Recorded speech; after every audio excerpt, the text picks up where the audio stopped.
मित्रों नमस्कार। आप सभी का हार्दिक स्वागत है जन सुलभ पुस्तकालय के इस कार्यक्रम में। आज आज हमारे साथ एक खास मेहमान उपस्थित हैं, हमारे समय के वरिष्ठ लेखक और विचारक आदरणीय नंदकिशोर आचार्य जी। आचार्य जी, आपका हार्दिक स्वागत है। मित्रों अभी 31 अगस्त को ही आचार्य जी ने अपने 76 वर्ष पूरे किए हैं और हमारी इच्छा थी कि वे इस अवसर पर हमारे साथ कुछ बातचीत करें और हम लोग उनके विचारों से कुछ लाभान्वित हो सके, साथ में उनकी रचना यात्रा को कुछ और बेहतर रूप में उन्हीं की जुबानी समझ सकें और उनकी कविताओं के साथ भी कुछ समय गुजार सकें।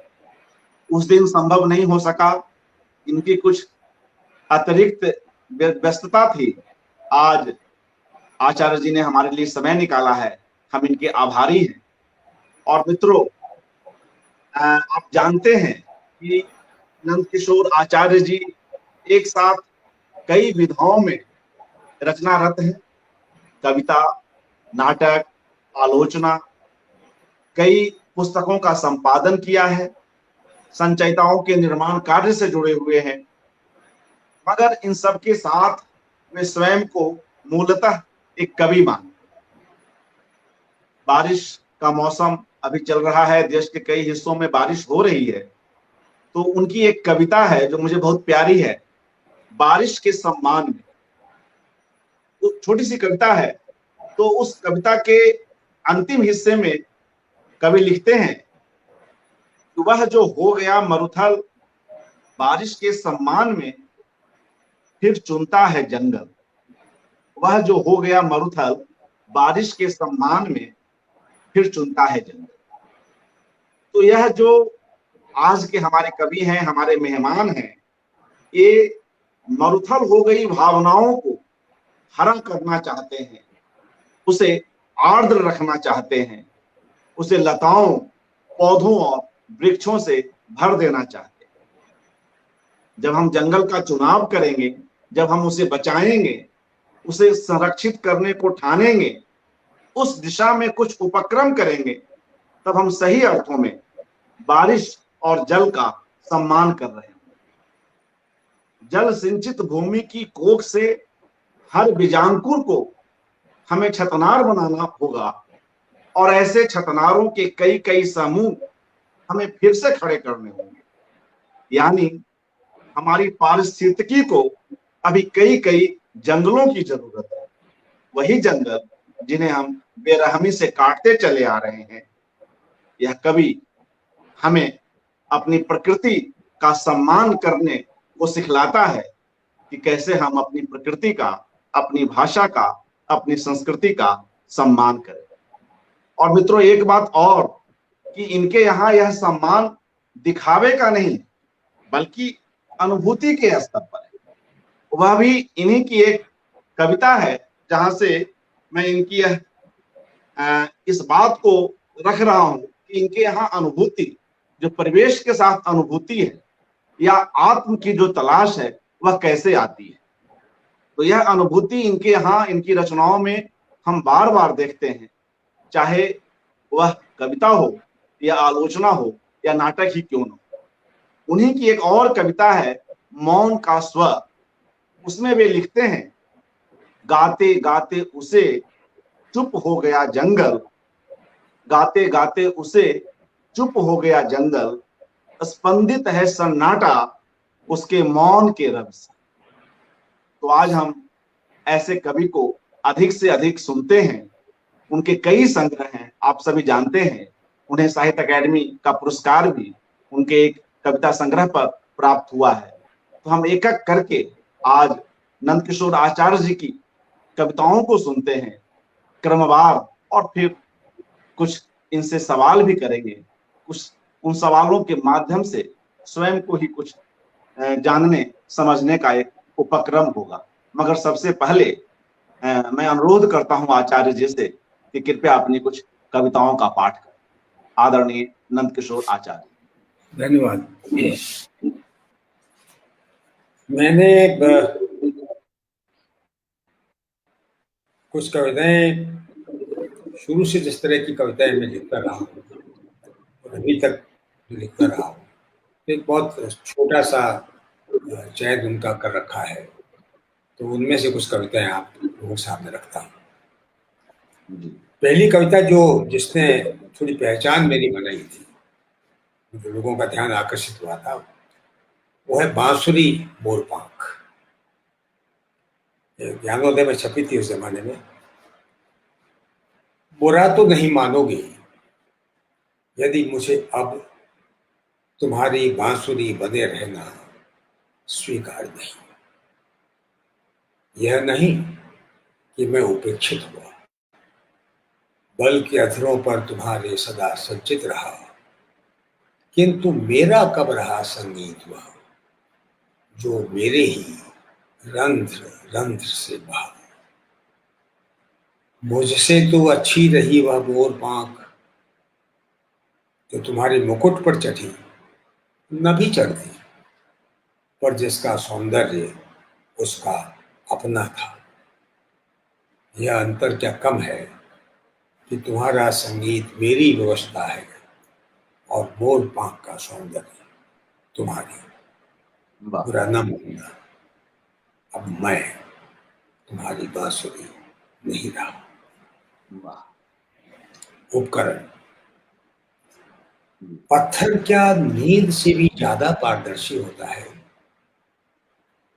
कि और भी साफ दिख जाता है उसमें भी तुम्हें अपना सपना। तुम जैसे उकेड़ने लगते हो, शिल्पी जो ठहरे, पर क्या होता है उन टुकड़ों का जिन्हें तुम अपने उकेड़ने में पत्थर से उतार देते हो, और उस मूर्त का जो जैसी भी हो, जिसकी भी हो, तुम्हारी ही पहचान होती है, पत्थर की नहीं। उनमें क्या सिसकता नहीं रहता होगा, पत्थर का भी कोई क्षत विक्षत सपना अपना। हाँ, पत्थर तो उपकरण ठहरा, उसका अपना क्या, सपना क्या। तो क्या वे जिनका अपना नहीं होता कुछ, उपकरण हो जाते हैं मूर्त करने को किसी और का सपना। आत्मा के गर्भ में, ये मरुथल संबंधी कविताओं में से कुछ है। चारों खूंट फैला तप रहा मरुथल, आवे की तरह भीतर ही भीतर क्या पकाता है। बोलो तुम्ही कुछ बोलो प्रजापति, मेरी आत्मा के गर्भ में क्या रख दिया पकने, मेरे ही पसार के चाक पर खड़कर। ये आवा कभी तो खोलो प्रजापति, मुझ में कभी तो हो लो। सूखा नहीं है वह, वे समझते हैं तुम्हारा कोई अतीत नहीं है, ऐसे ही सूखे रहे हो तुम सदा। क्योंकि जिनका कोई भी अतीत रहा होता है, वे हमेशा विसूरते रहते हैं। हाँ, एक दुख वह भी होता है जो पत्थर कर देता है, लेकिन अंदर उबलता रहता है चश्मा, और एक दिन फोड़ कर उसे निकल आता है। लेकिन तुम तो रेत हो, यानी जो भीतर ही भीतर हो सकता, वह भी गया होगा सूख। नहीं, सूखा नहीं है वह, नहीं तो यों सजोए नहीं रहते अपनी जर्जर छाती में वे सारे जीवाश्म जो कभी दुनिया थी तुम्हारी। जब तक अपनी दुनिया की यादें दबी है मन में, जीवाश्म से ही सही, तब तक दुख है, इसलिए सपने भी। वह जितना गहरा है चश्मा, उसी शिद्दत से कभी फूटेगा।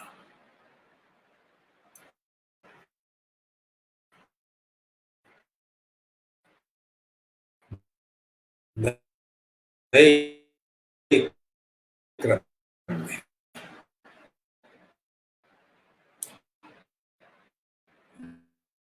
बर्फ बाहर गिर रही है, लकड़ियों को नए पुनः चुनता हूँ, फूंक से जगाता हूँ आग सोई हुई, एक धीमा ताप सब पर व्याप जाता है, मीठा और उदास। बर्फ बाहर गिर रही हो, आती है जैसे मृत्यु, आई तुम, आती है जैसे मृत्यु, नष्ट करती हुई जो कुछ नश्वर है मेरे भीतर, बनाती हुई स्मृति मुझे अपने आने की अक्षर। खंडहर पर हरियाली, यूं ही आ गई थी तुम, खंडहर पर हरियाली आ जाए बरसात में जैसे, इसलिए लौट ही जाना था तुमको और खंडहर करती हुई मुझे। था किसका अधूरापन, शुरू में शब्द था केवल, शब्द जो मौन को आकार देता है, इसलिए मौन को पूर्ण करता हुआ। उसी से बनी है यह सृष्टि, और सृष्टि में पूरा हुआ जो किसका था अधूरापन, और सृष्टि में पूरा हुआ जो किसका था अधूरापन।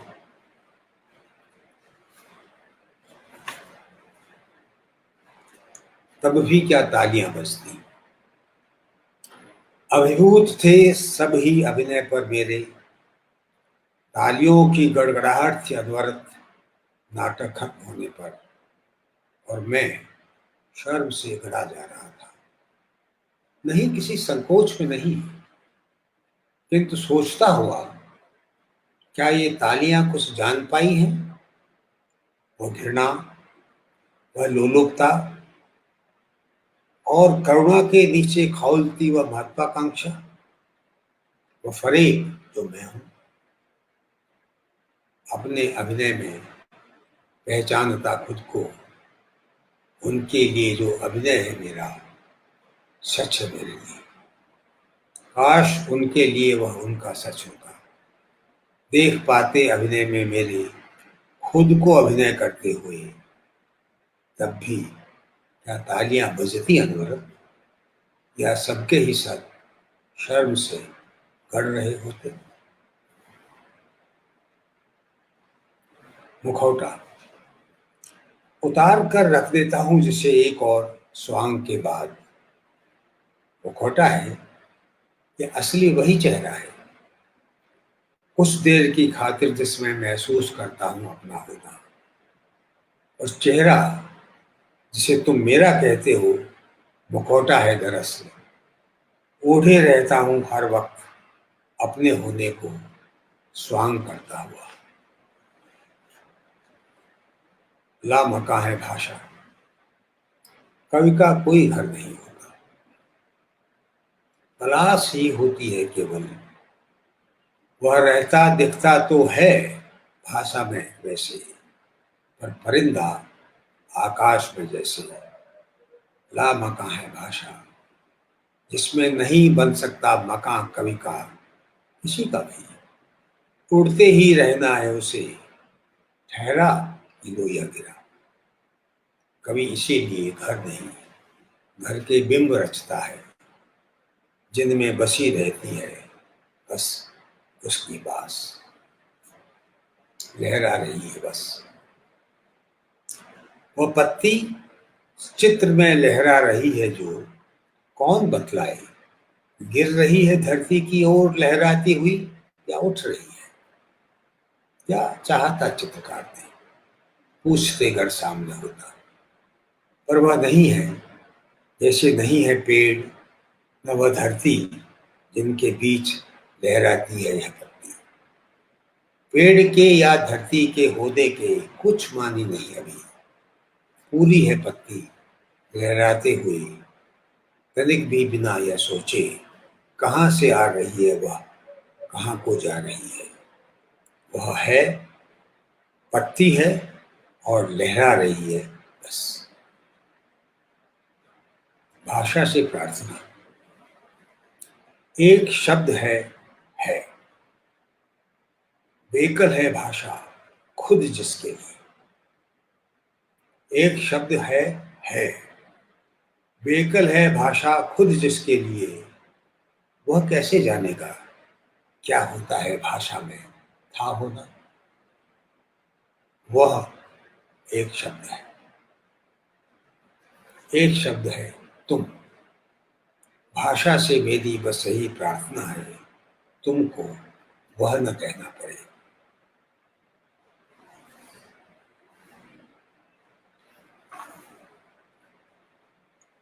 एक रूप है उसका, ईश्वर ने लिखा है जो। एक रूप है वह जो लिखा है मैंने। खुद को देख रही थी जब कभी दर्पण में, मेरी कविता में कभी। हाथ चूमा कृतज्ञता से मेरा खुद ईश्वर ने, और चुपके से चल दिया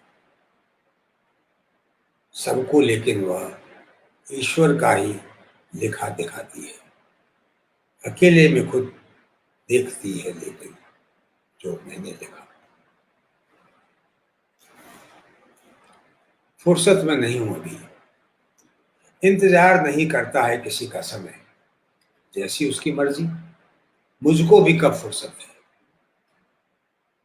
जब भी वह चाहे साथ उसके होना ही होगा मुझे। जल्दी में हो तो चला जाए अकेला ही वह, जहां भी जाना है उसको। फुर्सत में नहीं हूं मैं अभी, तुम्हारी याद हूं जब तक। फुर्सत में नहीं हूं मैं अभी, तुम्हारी याद हूं जब तक। कभी फिर आए वह, समय हुआ तो मिल लूंगा समय से भी। माफी चाहता हूं अभी।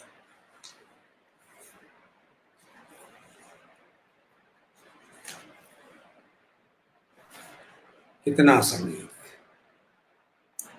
सूख कर पत्ते का झड़ जाना, सूखे झरे पत्तों पर सजोए है कितना संगीत।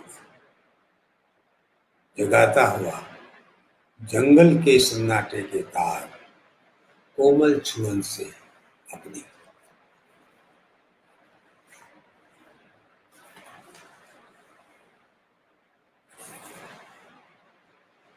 कितने अलग रंग हैं। प्यार सुनना चाहती हो तुम, कहना नहीं। प्यार सहना चाहती हो तुम, बहना नहीं। प्यार होना चाहती हो तुम, खिलना नहीं। कितने अलग रंग हैं प्यार होने के तुम्हारे। उसके सुर में खुशबू फूल का सुर है, या मूरत है फूल खुशबू की। रात भुला लेती है खुद में मूरत को, खुद उसके सुर में गूंजती रहती। वसंत को फुसफुसाती है। झरे नहीं हैं, बस झरने झरने को हैं पत्ते। पेड़ के कानों में धरती वसंत को फुसफुसाती है। गिराती नहीं है पत्ते शिशिर की हवा, संगत करते हैं वे प्रतीक्षा को वसंत की, जब वह गाती है पेड़ के साज पर। गा रही है हवा पेड़ के साज पर आकाश। मौन है झरता हुआ पत्ता लहराता, दो सुरों के बीच की खामोशी को दृश्य करता हुआ। हर पल हर पल जीने को मरता रहता हूँ, हर पल मरने को जीता रहता मैं। हर पल जीने को मरता रहता हूँ, हर पल मरने को जीता रहता मैं। हर पल खुद को ही खाता रहता हूँ, हर पल ईश्वर होता जाता हूँ मैं।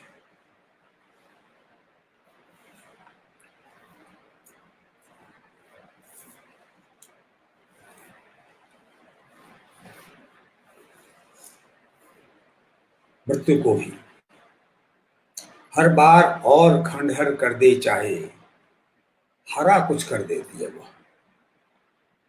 हर बार और खंडहर कर दे चाहे, हरा कुछ कर देती है वह।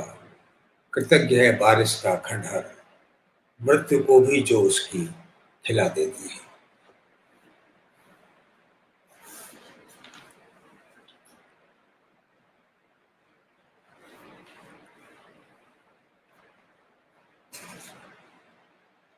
हर भटकन पगडंडी होती है वहां, आते जाते रहते हैं लोग जहां। न आया गया हो कोई, पगडंडी होती नहीं वहां। खोलती रहती है पर हर भटकन खुद राह। न हो पाए जिसकी नियति भटकना, वह यात्री हो पाता है कहाँ।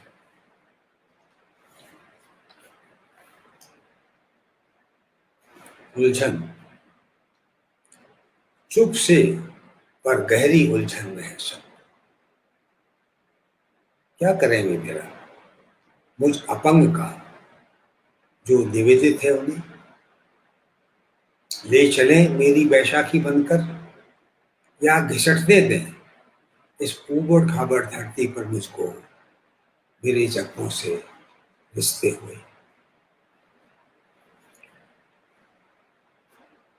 छिलकर कब तक और छीलता रहूं अपने को, लफ्ज दर लफ्ज रचता हुआ अपनी मृत्यु कविता में। कविता प्रेम है क्या, छिलकर लंदे से जिसके, छिलका दर छिलका बिखरना है रचना खुद का।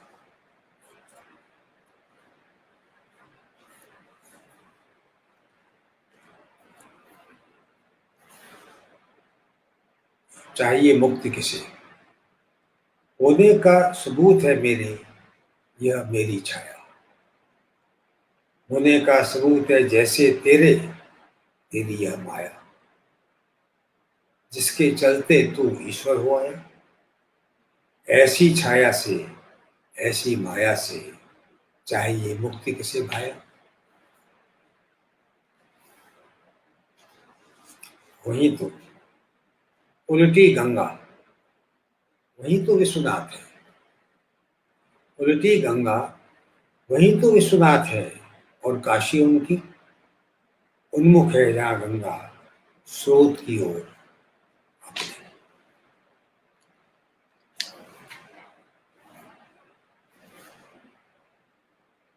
सुवासित जिसकी गंध में बेकल भटकता हूँ, कस्तूरी मुझ में ही बसी है वह। मेरी इस भटकन से ही यह दुनिया सुवासित है।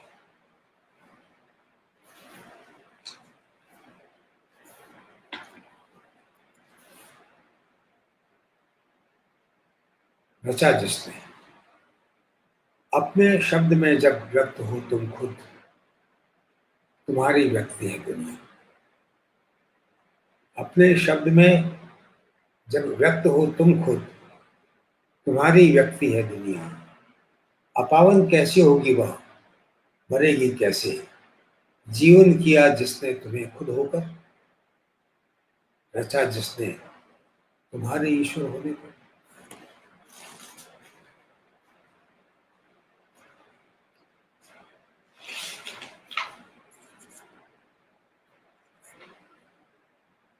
काल होकर जिस दिन रचा उसने मुझे, अपने होने को ईश्वर।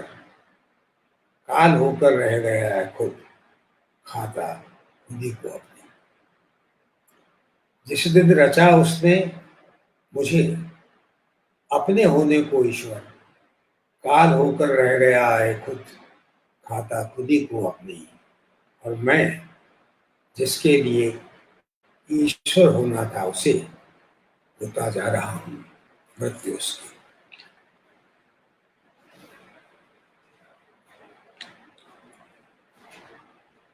खुशी की कुंडली में मैं वक्त में गुम हूँ, वक्त मेरी गंध से बेकल भटकता है खोजता मुझको। मैं वक्त में गुम हूँ, वक्त मेरी गंध से बेकल भटकता पूछता है मुझको, खोज पाएगा भला कैसे, उसी की कुंडली में तो बसा हूं मैं।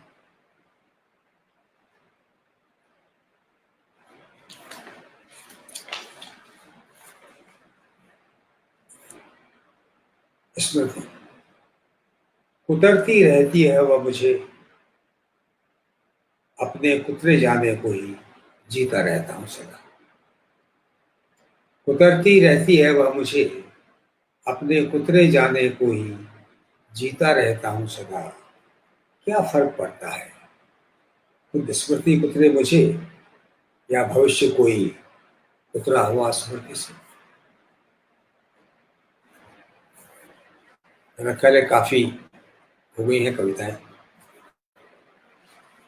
और कुछ आप चाहेंगे तो बाद में और सुनाऊं। जी, अभी लोग जुड़े हुए ही हैं और सभी लोग मुझे लगता है कविताओं की ही भावभूमि पर हैं। और जिस तरह से अलग अलग धरातलों पर आप लेकर जा रहे हैं इन कविताओं के माध्यम से, कुछ एक कविताएं और हो जाए उसके बाद सवाल करें। जरूर। और इस बीच आचार्य जी, कई लोग आपको जन्मदिन की बधाई दे रहे हैं। यहाँ वो सरोजनी दिख रहा है, कौशिक आ जी, रहा है। जी जी हाँ, आ ही गए हैं। तो तमाम मित्रगण जुड़े हुए हैं और कुछ एक कविताएं और ले लें, उसके बाद फिर हाँ, सवालों पर आते हैं, फिर वापस कविताओं ठीक, पर आएंगे। जी ठीक है, जी। चलिए।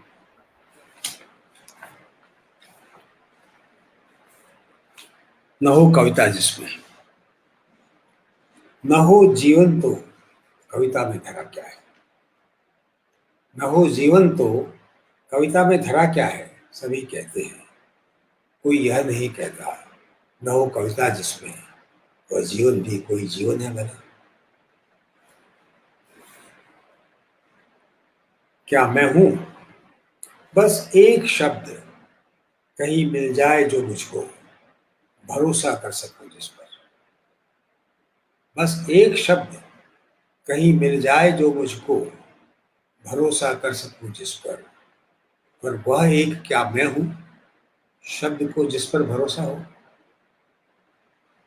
पर वह एक क्या मैं हूं, शब्द को जिस पर भरोसा हो।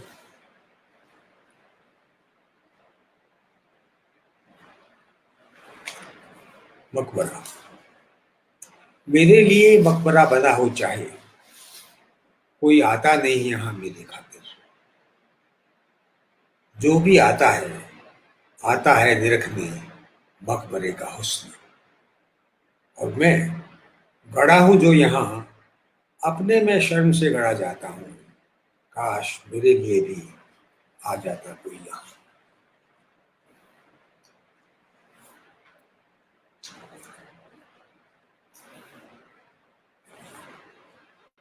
आदमी जैसा आदमी,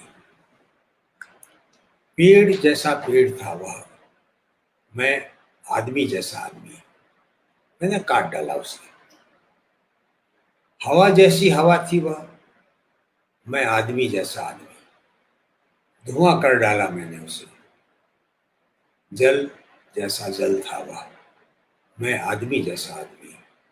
मैंने उसे जहर कर दिया। आकाश जैसा आकाश था वह, मैं आदमी जैसा आदमी। मैंने चिंगार कर दिया उसे। धरती जैसी धरती थी वह, मैं आदमी जैसा आदमी। मैंने उसे नरक कर दिया। अब वो प्रलय जैसी प्रलय होगी वह, आदमी जैसा बेचारा आदमी में। अब भी अपने जाने में तुमने उजाड़ कर दिया था जिसको। देख लो वक्त, एक इतिहास अब भी बसा है उसमें। बसती हूं मैं अब भी।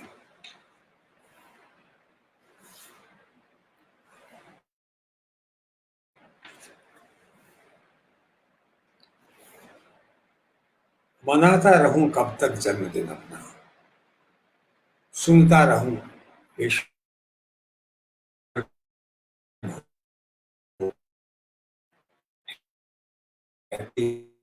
ने अपनी व्यर्थ जिंदगी पर।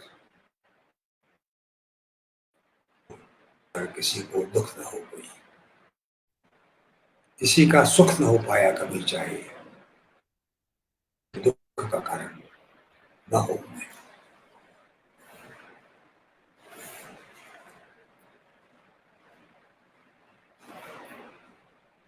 एक कविता है रघुवीर सहाय के संदर्भ से।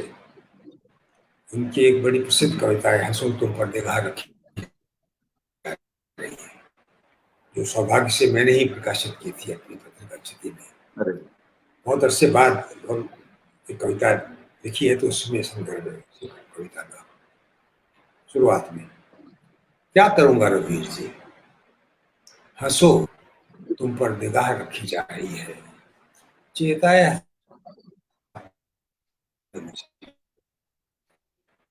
और रोते रोते मैं रघुवीर जी हंसने लगा था डर के मारे।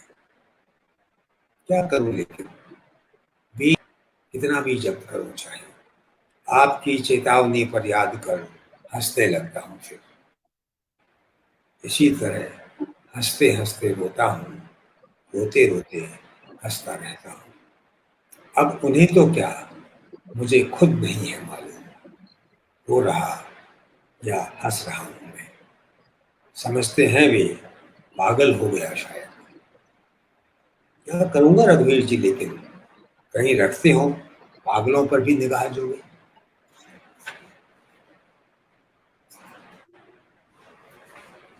गूंगा हो जाना, गूंगा हो जाना चाहता है शब्द, नहीं तो भला कह पाएगा कैसे इन जुल्मतों को वह।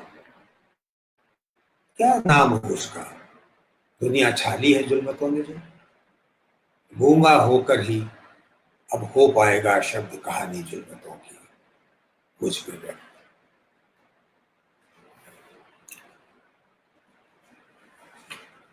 क्षमा प्रार्थी हूं, कब तक और लिखता रहूं कविता के नाम पर कविताएं, बदल जो नहीं पाई औरों की क्या कहूं खुद मुझको। वो बदल बदल कर लिखा मैंने उन्हें, कभी भाषा कभी भाव, कभी प्रतीक और बिंब, लय विधान दी कभी स्थापत्य कभी उनका। कितना भी बदला चाहे उन्हें, बदल नहीं पाया मैं खुद को कभी। डूबता उतराता ही रहता हूँ अपनी तृष्णा या अवसाद में सब वक्त। किया जो कुछ मैंने अब तक कविता, क्षमा प्रार्थी हूँ उसके लिए।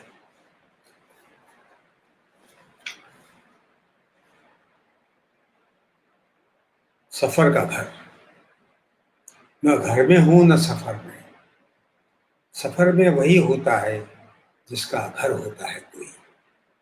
आ सके लौट कर वह जहां कहीं भी रहे, वह घर रहता है उसमें। ये जो भटकन है उसको कैसे कहूं सफर, खुद ही किए है जो मुझ में अपना घर।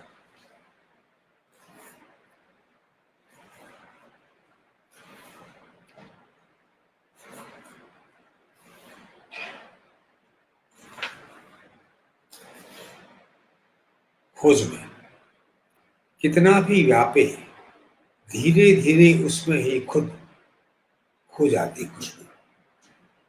कितना भी व्यापे, धीरे धीरे उसमें ही खुद खो जाती खुशबू। अपने से उलझती खोज में उसकी भटकती ही रहती है हवा। अपने से उलझती खोज में उसकी भटकती ही रहती है हवा।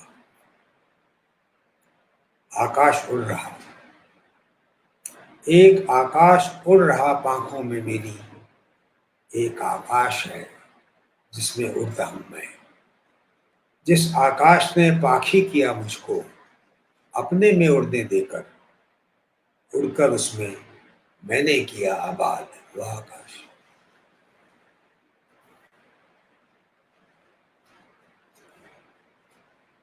खिलाता है ठूंठ, नहीं खिल पाए चाहे खुद, गलते रहकर बारिश में उसको खिलाता है ठूंठ। नहीं खिल पाए चाहे खुद, गलते रहकर हर बारिश में उसको खिलाता है ठूंठ। अपने गलने में भी प्रभुदेव।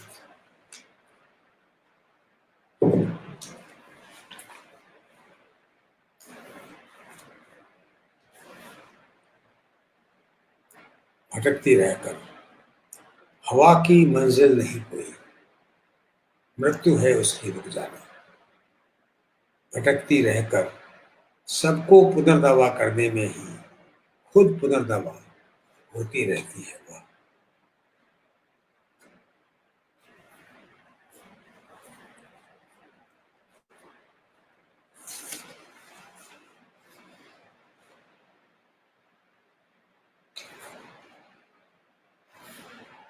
रहता है जैसे हरा रहता है, सुनहरा होने पर भी हरा। हरा रहता है, सुनहरा होने पर भी हरा।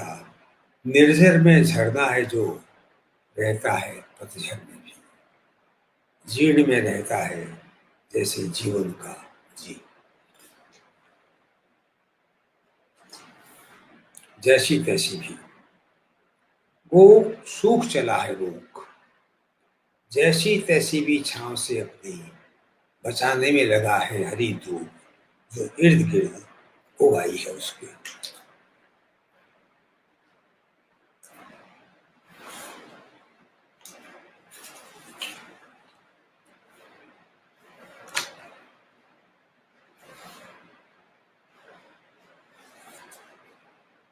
तसल्ली न जाने कहां से आ रहा था पाखी, कहां को जा रहा था। कुछ पल आ ठहरा शाख पर उसकी, फिर उड़ गया। किसी का घोंसला होने तरसता रहा है जो पेड़, उदासी सही पर तसल्ली है। न सही घोंसला चाहे किसी थक गए मुसाफिर का, कुछ पल आसरा तो हुआ।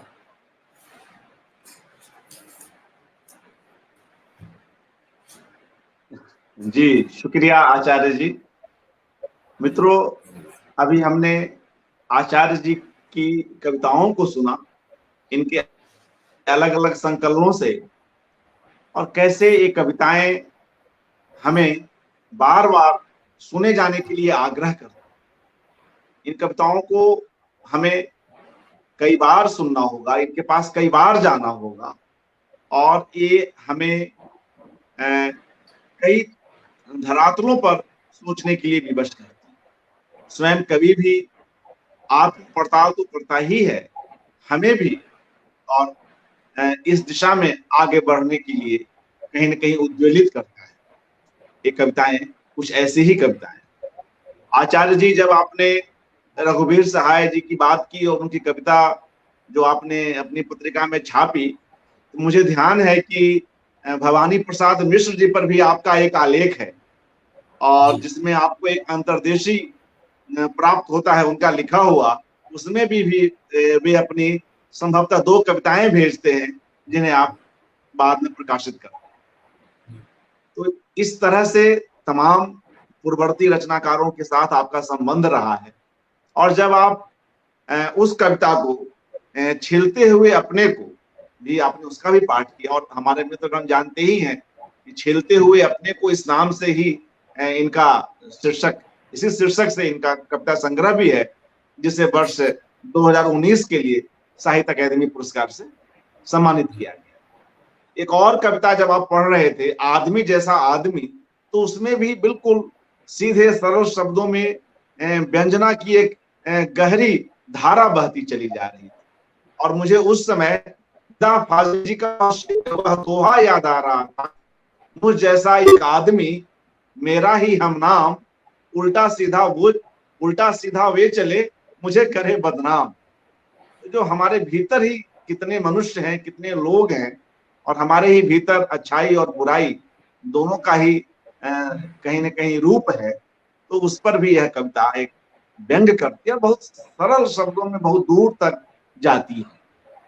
अब हम कुछ सवालों की ओर बढ़ते हैं। कुछ एक सवाल जो आपकी रचना धर्मिता पर केंद्रित है, वो कुछ सवाल हमने आज के लिए रखे हैं।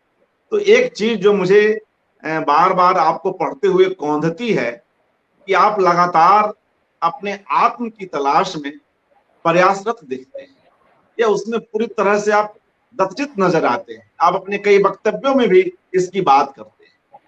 अपने परिवेश को तो अपनी भाषा में दर्ज करते ही हैं। आपका मोहल्ला, आपका बीकानेर, राजस्थान, भारत तो आता ही है, मगर वह परिवेश अनुभूति के स्तर पर कुछ अधिक सघन होकर आता है। तो यह रचना कर्म आपके यहाँ एक अंतहीन यात्रा जैसी है, जिसपे आप गतिमान हैं और निरंतर लिख रहे हैं। किसी रचनाकार के लिए आवश्यक भी है, जैसे हम पल पल सांस ले रहे हैं, कुछ कुछ वैसा ही अपने अपने स्व की तलाश में जो अलग अलग हमारे रचनाकार लोग हैं, उनकी रचनाओं में इस कारण से ही संभवतः हमें वैविध्य भी नजर आता है कि उनमें स्व की तलाश अपने अपने स्तर की है, उनमें उनका अपना भूगोल, अपनी संस्कृति, अपनी भाषा परिलक्षित होती है।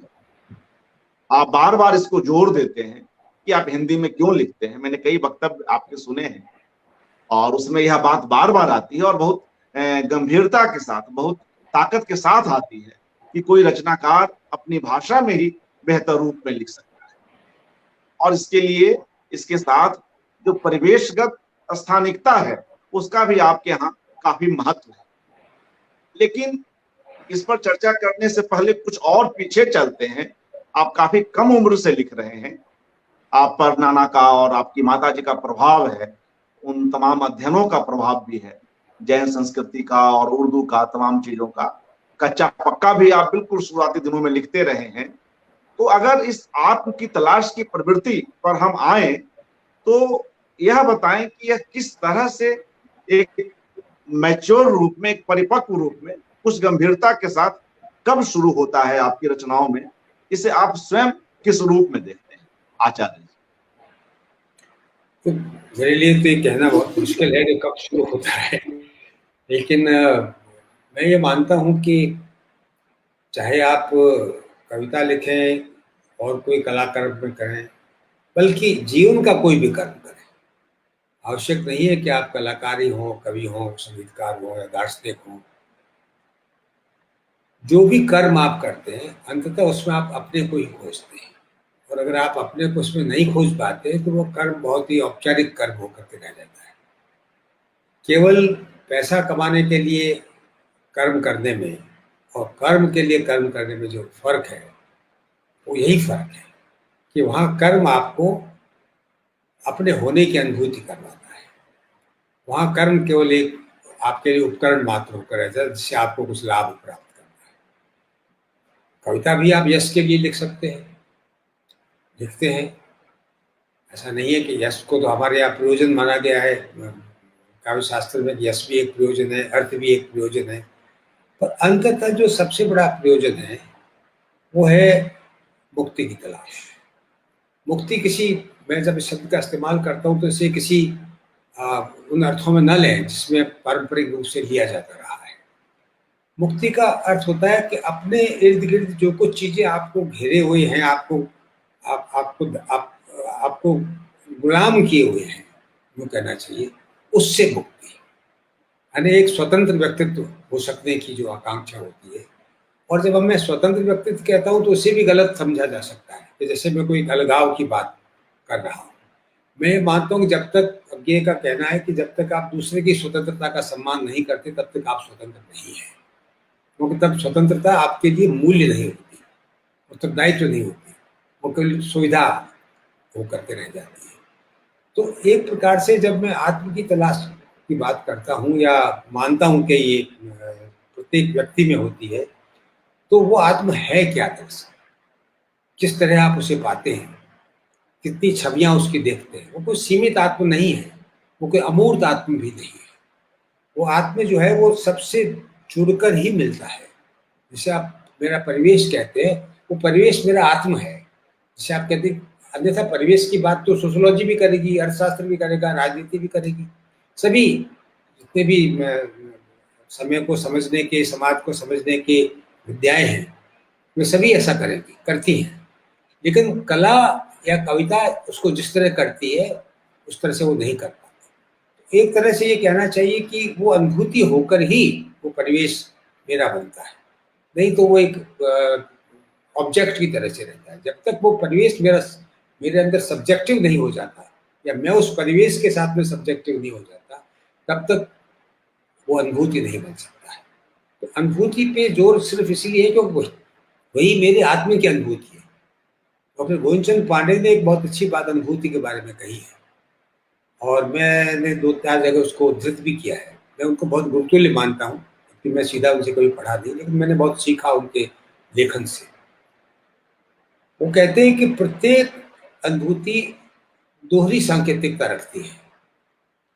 प्रत्येक अनुभूति किसी वस्तु की अनुभूति भी होती है, इससे आप देखते हैं, इसके बारे में बात कर रहे हैं, पर उस वस्तु की अनुभूति के माध्यम से ही आप अपनी अनुभूति भी, आत्मानुभूति भी संभव करते हैं। तो अपने परिवेश के माध्यम से ही आत्मानुभूति का बनना होगा क्या, उसके बाद तो कोई अनुभूति हो नहीं सकती है। तो इसलिए उस परिवेश की जब आप बात करते हैं अनुभूति की तरह से आता है, तो उसका तात्पर्य यही है कि मैं उसी में अपने को पहचान पाता हूँ। और मैं उस परिवेश की बात करता हूँ, वो केवल प्रकृति नहीं है, वो मानवीय परिवेश भी इसमें शामिल है। दूसरा जो वानस्पतिक परिवेश के अलावा जो दूसरे जीवों का परिवेश है, वो भी उसमें शामिल है। वो सब कुछ उसमें शामिल है जो मेरे इर्द गिर्द है, जो मुझे बनाता है। किसने बनाया मुझे? क्या केवल मेरे माता पिता ने बनाया? क्या इस समाज ने नहीं बनाया? क्या इस भाषा ने मुझे नहीं बनाया? क्या मेरे आसपास के श्वानों ने मुझे नहीं बनाया? क्या पशु पक्षियों ने मुझे नहीं बनाया? मैं ये मानता हूँ कि जीवन एक तरह का ऋण शोधन है, हमारी अपनी परंपरा। उसको हिंदू मुस्लिम में सोचिएगा, वो एक जीवन एक प्रकार का ऋण शोधन है। हमारी परंपरा में जो ऋण माने गए हैं, उनको महायज्ञों, उनको उतारने के लिए, उस ऋण का शोधन करने के लिए, पूर्ण होने के लिए जो प्रक्रियाएं बताई गई, उनको महाऋण कहा गया, महायज्ञ कहा गया है। तो इन महायज्ञों में आप देखेंगे कि एक भूत यज्ञ होता है। भूत यज्ञ का तात्पर्य नहीं है पितृयज्ञ, सब आप जानते हैं, पर माता पिता के प्रति है तो पितृयज्ञ हो गया, गुरु के प्रति है तो ऋषि के लिए वो। लेकिन एक भूत यज्ञ होता है, एक निर्यज्ञ होता है। तो भूत यज्ञ और निर्यज्ञ क्या है, ये क्या उदाहरण है? भूत यज्ञ का मतलब होता है जितना भी भूत तत्व है, भौतिक तत्व है, आपके आसपास जितना भी भौतिक तत्व है, उसका भी आप पे ऋण है, क्योंकि उसके बिना आपका अस्तित्व संभव ही नहीं था। तो उस ऋण को कैसे चुकाएंगे आप? पूरा जीवन ऋण मुक्ति की प्रक्रिया है, उसको कैसे चुकाएंगे? उसको आप तभी चुका सकते जब उनके लिए वापस कुछ करें। आप देखेंगे हमारी परंपरा में चींटियों तक को आटा डालने की उसकी धार्मिक क्रिया है, पेड़ लगाने की, पेड़ों को सींचने की, पक्षियों को उनके लिए दाना डालने की, पशुओं को खिलाने की, सब तो है ही है। चींटियों तक को, सांप तक को दूध पिलाने की। तो अब आप सोचिए कि ये सब क्या है? ये वो सारे परिवेश, जो आपका भौतिक परिवेश दूसरा है, मानवीय परिवेश के अलावा भी, पारिवारिक परिवेश के अलावा भी, उसका जो ऋण है आपके जीवन पर, उसको उससे उर्ण होने की प्रक्रिया जितनी आपसे संभव हो सकती है। ठीक यही बात निर्यज्ञ है। निर्यज्ञ का मतलब होता है, पहले मानते थे कि अतिथि आपके घर आ गया, उसको आपने सम्मान पूर्वक खिलाया पिलाया, उसको सुविधा दी, तो आपका एक औपचारिक रूप। निर्यज्ञ का मतलब पूरे मनुष्य मात्र के लिए आप क्या करते हैं, क्या अनुभव करते हैं, क्या कुछ करते हैं उसके लिए, वो निर्यज्ञ। ये तो इसका तात्पर्य है कि मेरा आत्मा को बहुत सीमित, कोई संकुचित चीज नहीं है। उस आत्म की तलाश में ही मैं सब जगह जाता हूँ, और हर जगह मुझे उसका कोई न कोई रूप दिखाई देता है। वही मेरा आत्मा है। अगर मैं उसको पहचान पाता हूँ, अगर मैं उसको जान पाता हूँ, अगर मैं उसको अपने अंदर अनुभव कर पाता हूँ। नहीं कर पाता हूँ तो एक सामान्य विवरण होकर रह जाएगा। मैं, आप देखते हैं, दूसरे इसमें राजनीतिक लेख भी लिखता हूँ, अर्थशास्त्र पे भी लिखता हूँ, अहिंसा शांति वगैरह इन सब चीज़ों पे काफ़ी लिखा, मानवाधिकारों पर भी लिखता हूँ। वो लिखना भी एक उसी का हिस्सा है, जो मेरे पर जुड़न है उसको उतारने का एक हिस्सा है। लेकिन वो वहां पर जो मैं उतार रहा हूँ उसको अनुभूति के रूप में नहीं उतार रहा हूँ, एक विचार की तरह से, अवधारणा की तरह से, एक बहस करके। लेकिन कला में, कविता में या साहित्य के दूसरे रूपों में वो मैं उसको अनुभूत करके उससे जुड़े होने की कोशिश करता हूँ। यही मेरा आत्मा है। जी, ज्यादा आप अपने ही कर्म को दो हिस्सों में बांट रहे हैं। जब आप साहित्य का सृजन कर रहे हैं तो उसमें अनुभूति की प्रबलता है, लेकिन जब वैचारिक साहित्य लिख रहे हैं अहिंसा पर या मानवाधिकार पर, वहां विचार की प्रमुख। लेकिन दोनों में मूल्य एक है। मूल्य एक है, ऋण को उतारना। वो मतलब मूल्य है क्या, उस मूल्य के उतारने के रूप अलग अलग है। जी। कहीं किसी तरह से, कहीं किसी तरीके से। हमारे यहाँ देखिए, मानते हैं कुछ लोग जो है वो सिर्फ बुद्धि से समझते हैं, भावना से नहीं समझते। कुछ लोग केवल भावात्मक स्तर पर चीजों को समझते हैं। मनुष्य का स्वभाव होता है, मनोविज्ञान भी इस बात को मानता है। तो इसलिए जैसा स्वभाव होता है, तो अगर मैं जितना कर सकता हूँ उसके लिए, अपने ऋण शोधन के लिए, जिन जिन विधाओं में कर सकता हूँ, जिसमें मेरा सामर्थ्य है, थोड़ा बहुत कर्म में भी अगर कर सकता हूँ, थोड़ा बहुत समाज के साथ जुड़ने में भी कर सकता हूँ। मैंने प्रौढ़ शिक्षा का काम भी किया है, काफी जुड़ करके किया, अभी भी करता हूँ थोड़ा बहुत। तो ये सब काम इसीलिए है। तो शिक्षक तो रहा ही हूँ, तो शिक्षक रहना मेरे लिए केवल एक आजीविका कमाने का साधन नहीं रहा है कभी भी। आजीविका मिली है मुझे उससे, उसी से जिंदा रहा हूँ, लेकिन मेरे लिए हमेशा उसी ऋण को चुकाने का, मैंने जो कुछ प्राप्त किया क्या मैं अगली पीढ़ी तक उसको और बेहतर बना करके, या कम से कम अधिक संप्रेषणीय बना करके प्रस्तुत कर सकता हूँ, यही कुछ। तो इसलिए वो कर्म दिखने में अलग अलग है, लेकिन उनका अंतर सूत्र एक है। जी बिल्कुल। और जब आप यह बात कह रहे थे तो मुझे वो आपका ही मतलब कहीं मैं सुन रहा था आपको, जिसमें आप कहते हैं कि कैसे आप अपने बचपन में भी खूब घूम रहे हैं अपने मोहल्ले में, और जब पढ़ रहे हैं पुस्तकालय में, और जब समय मिल रहा है या कुछ और करने की इच्छा है तो कैसे आप जंगल की ओर जा रहे हैं। जी तो कहीं ना कहीं वो आपकी प्रवृत्ति भी रही कि बिल्कुल परिवेश के जी साथ या प्रकृति के साथ आप एक तादाद में बैठाते हुए चलते आ रहे हैं। जी और यह एक बड़ी बात है कि क्रिएशन भी, जिसमें आपने कहीं और भी इस बात को स्वीकारा है कि मेरे लिए महत्वपूर्ण, ठीक है पुरस्कार से एक चर्चा होती है, एक संतुष्टि मिलती है, लेकिन उससे भी बड़ी संतुष्टि है कि जो मेरा खुद का जो एक क्रिएटिव सेटिस्फेक्शन है वे मेरे भीतर आए, वह आए। जो आप अभी आपने भी इसकी यहाँ भी चर्चा की कि शिक्षा के दौरान भी आपको यही लगा कि वह कैसे उसमें आपको एक संतुष्टि मिले, एक एक बृहत्तर उसका एक उद्देश्य हासिल हो सके। और रचना में भी यही है। यहीं पर चूंकि आप शिक्षक रहे हैं और शिक्षा की बात चल रही है, तो आप लंबे समय तक IIIT में पढ़ाए भी हैं, पॉलिटिकल इकोनॉमी और ये नॉन मानवाधिकार, वायलेंस ह्यूमन राइट्स वगैरह सब कुछ पढ़ाया है। ह्यूमन राइट्स वगैरह आपने सारे पढ़ाए भी हैं। तो एक शिक्षक के रूप में भी कुछ बात करते चलते हैं कि वहां चूंकि ज्यादातर लोग तो एक दूसरे पृष्ठभूमि से आए हुए लोग होते हैं, और हमारी पीढ़ियों के बीच, आपकी और आज की पीढ़ी के बीच कई पीढ़ियां भी आ गई हैं, समय का एक बदलाव भी आ गया है। तो ऐसे में जब जो मानविकी से इतर के जो विद्यार्थी हैं, साइंस से या दूसरी विधाओं से, उनके साथ जब आप संबोधित होते हैं और जब इन विषयों पर बात करते हैं, तो वहां किस तरह का आपको रेस्पॉन्स मिलता है, और ये बातें वे किस तरह से समझ पाते हैं इस तरह की बातों। जी दरअसल मैं ये मानता हूँ कि वो करीब 8 साल मैंने वहाँ काम किया। गया तो मैं 2 साल के लिए था, लेकिन वो बढ़ता चला गया। 8 वर्ष तक मैंने IIIT में पढ़ाया, जो ह्यूमैनिटीज के अलग अलग विषय हैं उन सब के बारे में, खासतौर से नॉन वायलेंस और ह्यूमन राइट्स और इकोनॉमी वगैरह भी उसमें सब शामिल था, नॉन वायलेंट इकोनॉमी वगैरह। मैंने ये मैं जब वहाँ गया तो मुझे ये था कि इससे पहले मैं जिन बच्चों को पढ़ाता था वो सब आर्ट्स से आए हुए लोग थे, मानविकी से आए हुए लोग होते थे, तो उनके समझने का ढंग थोड़ा दूसरा होता था। वहाँ मुझे ये महसूस हुआ कि जब तक मैं उनकी जो सोचने की विधि है, जिसे आप वैज्ञानिक विधि कह लीजिए या विज्ञान सम्मत विधि कह लीजिए, जब तक मैं उस विधि के सहारे उन तक अप्रोच नहीं करता हूँ, तब तक मैं अपनी बात न तो पहुंचा पाऊंगा उनका, न उनकी रुचि पैदा कर पाऊंगा। मुझे अच्छा लगा ये कि मैंने बहुत इस चीज़ को जाते ही पहचान लिया कि मुझे ये करना होगा। तो इसलिए मैंने अपने पढ़ने का ढंग, पढ़ाने का ढंग बिल्कुल बदल दिया।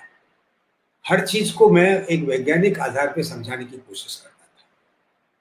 कभी फिजिक्स के आधार पर, कभी केमिस्ट्री के आधार पर, कभी मनोविज्ञान के आधार पर, कभी न्यूरोलॉजी के आधार पर, क्योंकि वो तत्काल फिर मानते थे हाँ अगर ये है तो ठीक है, अगर ये बात मतलब वहाँ साइंस से प्रमाणित होना है, भावात्मक नैतिकता है, मतलब एक ठीक है नैतिकता अच्छी चीज है, पर वो सब भावात्मक चीज है। पर मैं जब ये बताता हूँ कि नैतिकता का एक बायोलॉजिकल बेस है, जैसे एमएन रॉय जिसे कहते हैं कि नैतिकता जो है वो मानवीय जिजीविषा तो एक बायोलॉजिकल इंस्टिंक्ट है आपका, और नैतिकता उस बायोलॉजिकल इंस्टिंक्ट का ही एक प्रोजेक्शन है, क्योंकि उसके बिना समाज जीवित नहीं रह सकता।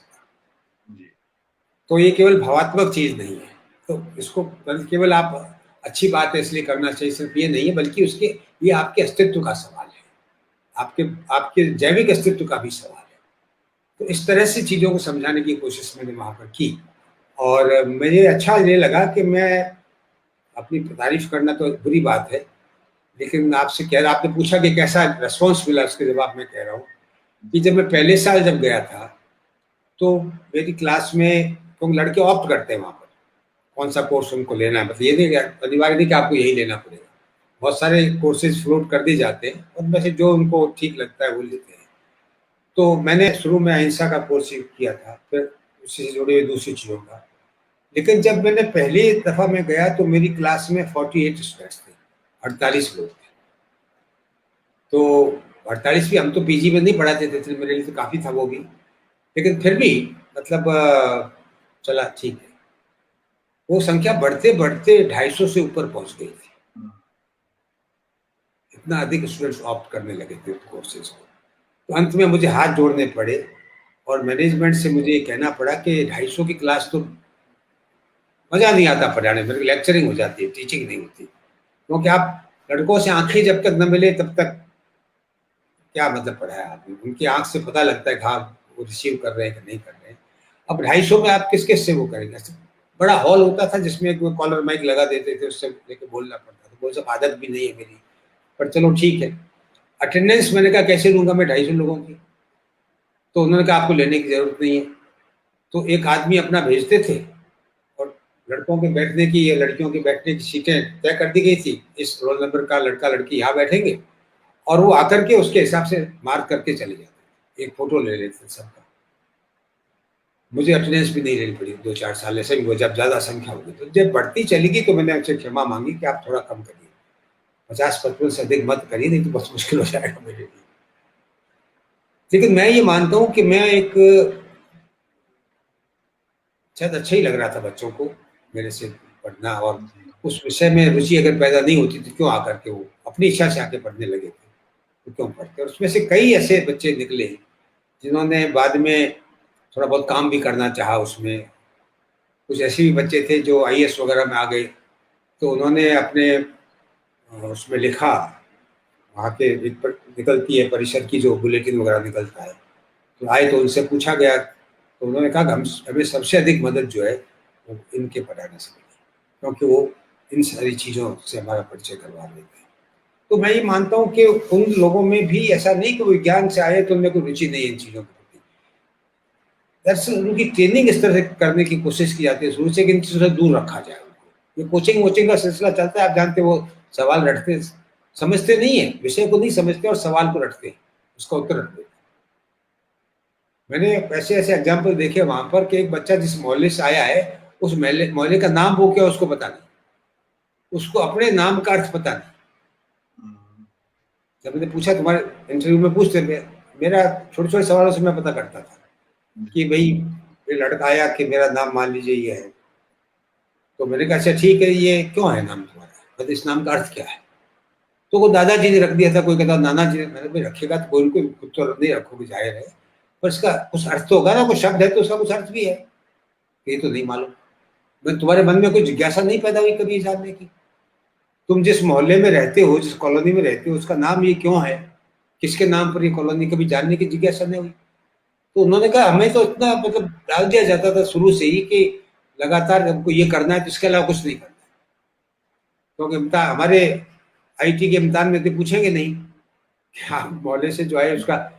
तो एक्चुअली बहुत दुखद है, ये हमारी पूरी शिक्षा व्यवस्था पर एक, मैं बहुत टिप्पणी कर रहा हूँ, आपसे कह रहा हूँ कि एक जो जीवन की समग्रता है उससे स्पेशलाइजेशन के नाम पर काट देते हैं, और वो स्पेशलाइजेशन अमानवीय हो जाता है, वो जो विशेषीकरण, क्योंकि उसमें आप दूसरी मानवीय चीजें होती नहीं है, वो जैविक रूप से, मैं हमेशा कहूँगा हमारे विकास की जो सारी प्रक्रिया है वो मनुष्य को एक जैविक, एक केवल आंतरिक अस्तित्व मान करके चलती है, वो एक चेतना भी है, आत्मा छोड़िए, मतलब मैं उस तरह की आत्मा की बात नहीं करता हूँ, मैं जब आत्मा शब्द इस्तेमाल करता हूँ तो भी एक गहन चेतना की ही बात करता हूँ, तो वो एक चेतना भी है, ये इम्पोर्टेंट। चेतना का अर्थ है वहाँ टेक्नोलॉजी को समझ लेना, उसके मतलब वही चेतना, मतलब वो जो एक व्यावहारिक बुद्धि है वही चेतना।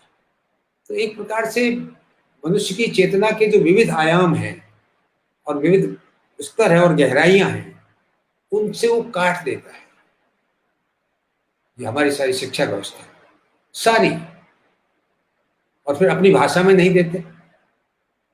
आप देखिए, अपनी भाषा में अगर शिक्षा नहीं मिलेगी तो सोचने की शक्ति ही नहीं विकसित होगी। कैसे विकसित होगी किसी व्यक्ति की?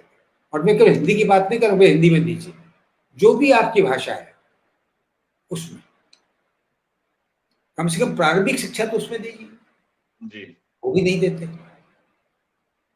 तो अब क्या करें? ऐसी शिक्षा व्यवस्था में जो बच्चे तैयार होंगे उनमें कहाँ से वो भावनाएं आ जाएंगी?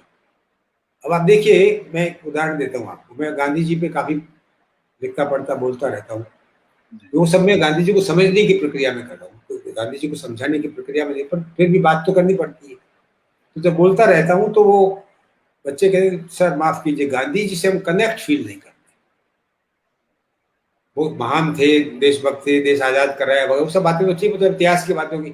आज के संदर्भ में हम उससे कनेक्ट फील नहीं करते। बहुत अच्छी बात है, ना करिए। कोई जरूरी नहीं किसी व्यक्ति से आप कनेक्ट फील करें। आप मानवाधिकारों से कनेक्ट फील करते नहीं, नहीं वो तो जरूरी है सर। तो आजकल चर्चा, तो मैंने कहा मुझे समझाइए गांधी में और मानवाधिकारों में क्या फर्क है? वो वही बात अपनी भाषा में कह रहे हैं। जी, से कनेक्ट होने का मतलब कोई आप लाठी लेके चले, चश्मा पहने, लंगोटी पहन के चले, ये नहीं है। मुख्य बात यह कि मनुष्य को आप एक सम्मानीय गरिमामय अस्तित्व मानते हैं कि नहीं मानते हैं? अगर आप मनुष्य को एक गरिमामय स्वतंत्र अस्तित्व मानते हैं तो समानता उसमें अपने आप जुड़ती है। आश्चर्य होता था कि वहां जो काम करते थे लोग, चौकीदार है, कोई पियन है, कोई ठेके पे जाता लोग काम का, आजकल आप जानते सब इस तरह से बड़ी बड़ी संस्थाएं करती हैं। उनको पता ही नहीं चलता था कि उनको क्या मिलता है, कैसे रहते हैं, क्या करते हैं। अरे मैंने कहा तुम उनसे बात नहीं करते कभी जाकर के? भैया रोज मिलते हो, सलाम करता है, 2 मिनट रुके कभी बात, तो मतलब ही नहीं। फिर कुछ लोगों ने शुरू की करनी, 2-4 बच्चों ने, मतलब बाकी तो किया नहीं, मुझे नहीं मालूम, लेकिन 2-4 ने मुझे देखा, मैंने वो उनके मन में ये बात पैदा हुई और कहा भी कि नहीं ये मतलब हम तो जानते नहीं थे लोगों के बारे में, हमें तो इस तरह मतलब दूर ही रखा जाता था। अधिकांश संपन्न घरों के बच्चे होते हैं, आप जानते हैं। उस एजुकेशन तक पहुंचना हर किसी के बस की बात होती है। कोई स्कॉलरशिप वगैरह मिल जाए तो अलग बात है, जो हर किसी को मिलती नहीं। तो वो, और जिनको मिलते हैं वो भी वहां आकर के थोड़ा दबे उसे रहते हैं, क्योंकि उनके पास बाकी साधन इतने नहीं होते। तो ये एक हमारे समाज की, पूरी दुनिया भर में ये देश की क्या कहे, लेकिन हमारे देश ने आजादी की दौर में जिन मूल्यों के आधार पे सारा मूवमेंट चला है उन्हीं को हम भूल गए। और शिक्षा व्यवस्था तो बिल्कुल भूल गई उसको। जब शिक्षा ही भूल गई तो बाकी लोग क्या क्या करेंगे? बच्चे, उनका क्या दोष है? परिवार भूल गया, सारा प्रेशर पेरेंट्स का इसी पे रहता है। उनको लग रहा है नहीं तो बेकार हो जाएगा, लड़का खाएगा क्या, कमाएगा कैसे, क्या करेगा? ठीक है, उसकी चिंता होनी स्वाभाविक है। मैं ये मानता हूँ शिक्षा का काम ये को आपको जीवन जीने के लिए समर्थ भी बनाए, पर जीवन को जीने के योग्य भी बनाए। आप केवल आजीविका कमाने में समर्थ बनाना तो ठीक है, वो करना ही पड़ेगा उसको, लेकिन वो जो जीवन आप जी रहे हैं वो जीने योग्य जीवन भी है कि नहीं है, जी। वो भी काम शिक्षा का है। आपने यह बात कहीं और भी इस बात की ओर इशारा किया था कि कैसे हमारा देश व्यापक स्तर पर या एक सामान्यकृत रूप में सफलता की ओर भाग रहा है। हमारा देश का मतलब हमारे पेरेंट्स अपने बच्चों के लिए वे सफल हो जाए, सार्थक हो या ना हो इसकी चिंता कम है। तो अभी लगता है कि चूंकि आर्थिक असुरक्षा के बीच लोग हैं और किसी न किसी रूप में अपने बच्चों को सुरक्षित कर लेना चाहते हैं, तो शायद कुछ एक वर्षों बाद कोई ऐसी संभावना दिखती है, कुछ एक दशकों बाद, कि फिर हम सार्थकता की ओर लौटें। जो अभी हम सफलता की ओर भाग रहे हैं, जिसमें बिल्कुल विशुद्ध भौतिक अर्थों में नहीं, अर्पण की सफलता और सार्थकता में कोई आत्यंतिक विरोध नहीं है। जी, मतलब ये नहीं कि आप सफल होंगे तो सार्थक नहीं हो सकते। जी जी, या सार्थक होंगे तो सफल नहीं हो सकते। सफल का मतलब भौतिक सफलता से तात्पर्य है वो भी, लेकिन आप पूरे जीवन को समझेंगे तो अधिक सफल होंगे और अधिक सार्थक, एक समावेशी दृष्टि विकसित हो सकती है। अगर आप उनको छोड़ के सफल होने की कोशिश करेंगे तो बाद में आप में नहीं दोबारा वो चीज पैदा होती है। कोई बड़ा झटका लग जाए तो अलग बात है, वो स्वाभाविक क्रम में नहीं आती फिर। जी। तो कहीं और ना कहीं जो पेरेंट्स उनको आर्थिक रूप से सुरक्षित करना चाहते हैं, देखिए अधिकांश वे पेरेंट्स हैं जो सुरक्षित हैं। अधिकांश जो गरीब घरों से बच्चे आते हैं वो शायद अधिक सार्थकता महसूस करते होंगे, सफलता से भी ज्यादा। जी, क्योंकि वे थोड़े से मतलब जड़ों से जुड़े हुए हैं, गरीब घर, और जो अपने समाज से आसपास से जुड़े हुए ज्यादा रहते हैं। हाँ, एक सवाल भी इसी संदर्भ में आ रहा है प्रोफेसर उदय भानु पांडे जी का। वे पूछ रहे हैं कि क्या आपके छात्र आदर्शवाद के विरोध में खड़े हुए या आदर्शों के पक्ष में थे? दरअसल इस तरह बाइनरी में चीजों को देखने से प्रॉब्लम क्रिएट हो जाती है। वो आदर्श को मानते थे बहुत से, पर उसमें उसके लिए जो संघर्ष करना चाहिए, जो समझ पैदा होनी चाहिए, उसके लिए जो कर्म करना चाहिए, उसकी समझ कम थी। ये नहीं थे कि आदर्श को मानते नहीं थे, लेकिन आदर्श को मानना और उसके साथ में उसकी तरफ बढ़ने की कोशिश करना वो ज्यादा जरूरी है। जी, और फिर आपने यह रास्ता निकाला कि उनकी ही शब्दावली में उनको समझाया। अगर वे गांधी से कनेक्ट नहीं हो रहे हैं, तब आपने सवाल किया कि मानवाधिकार वो तो आज का जुमला है, ह्यूमन राइट्स। तो बोले कि हाँ वो तो बहुत काम की चीज है। तो गांधी को आपने मानवाधिकार से जोड़ दिया। तो वो है, वही है और क्या है, वही है भी, बिल्कुल है जी।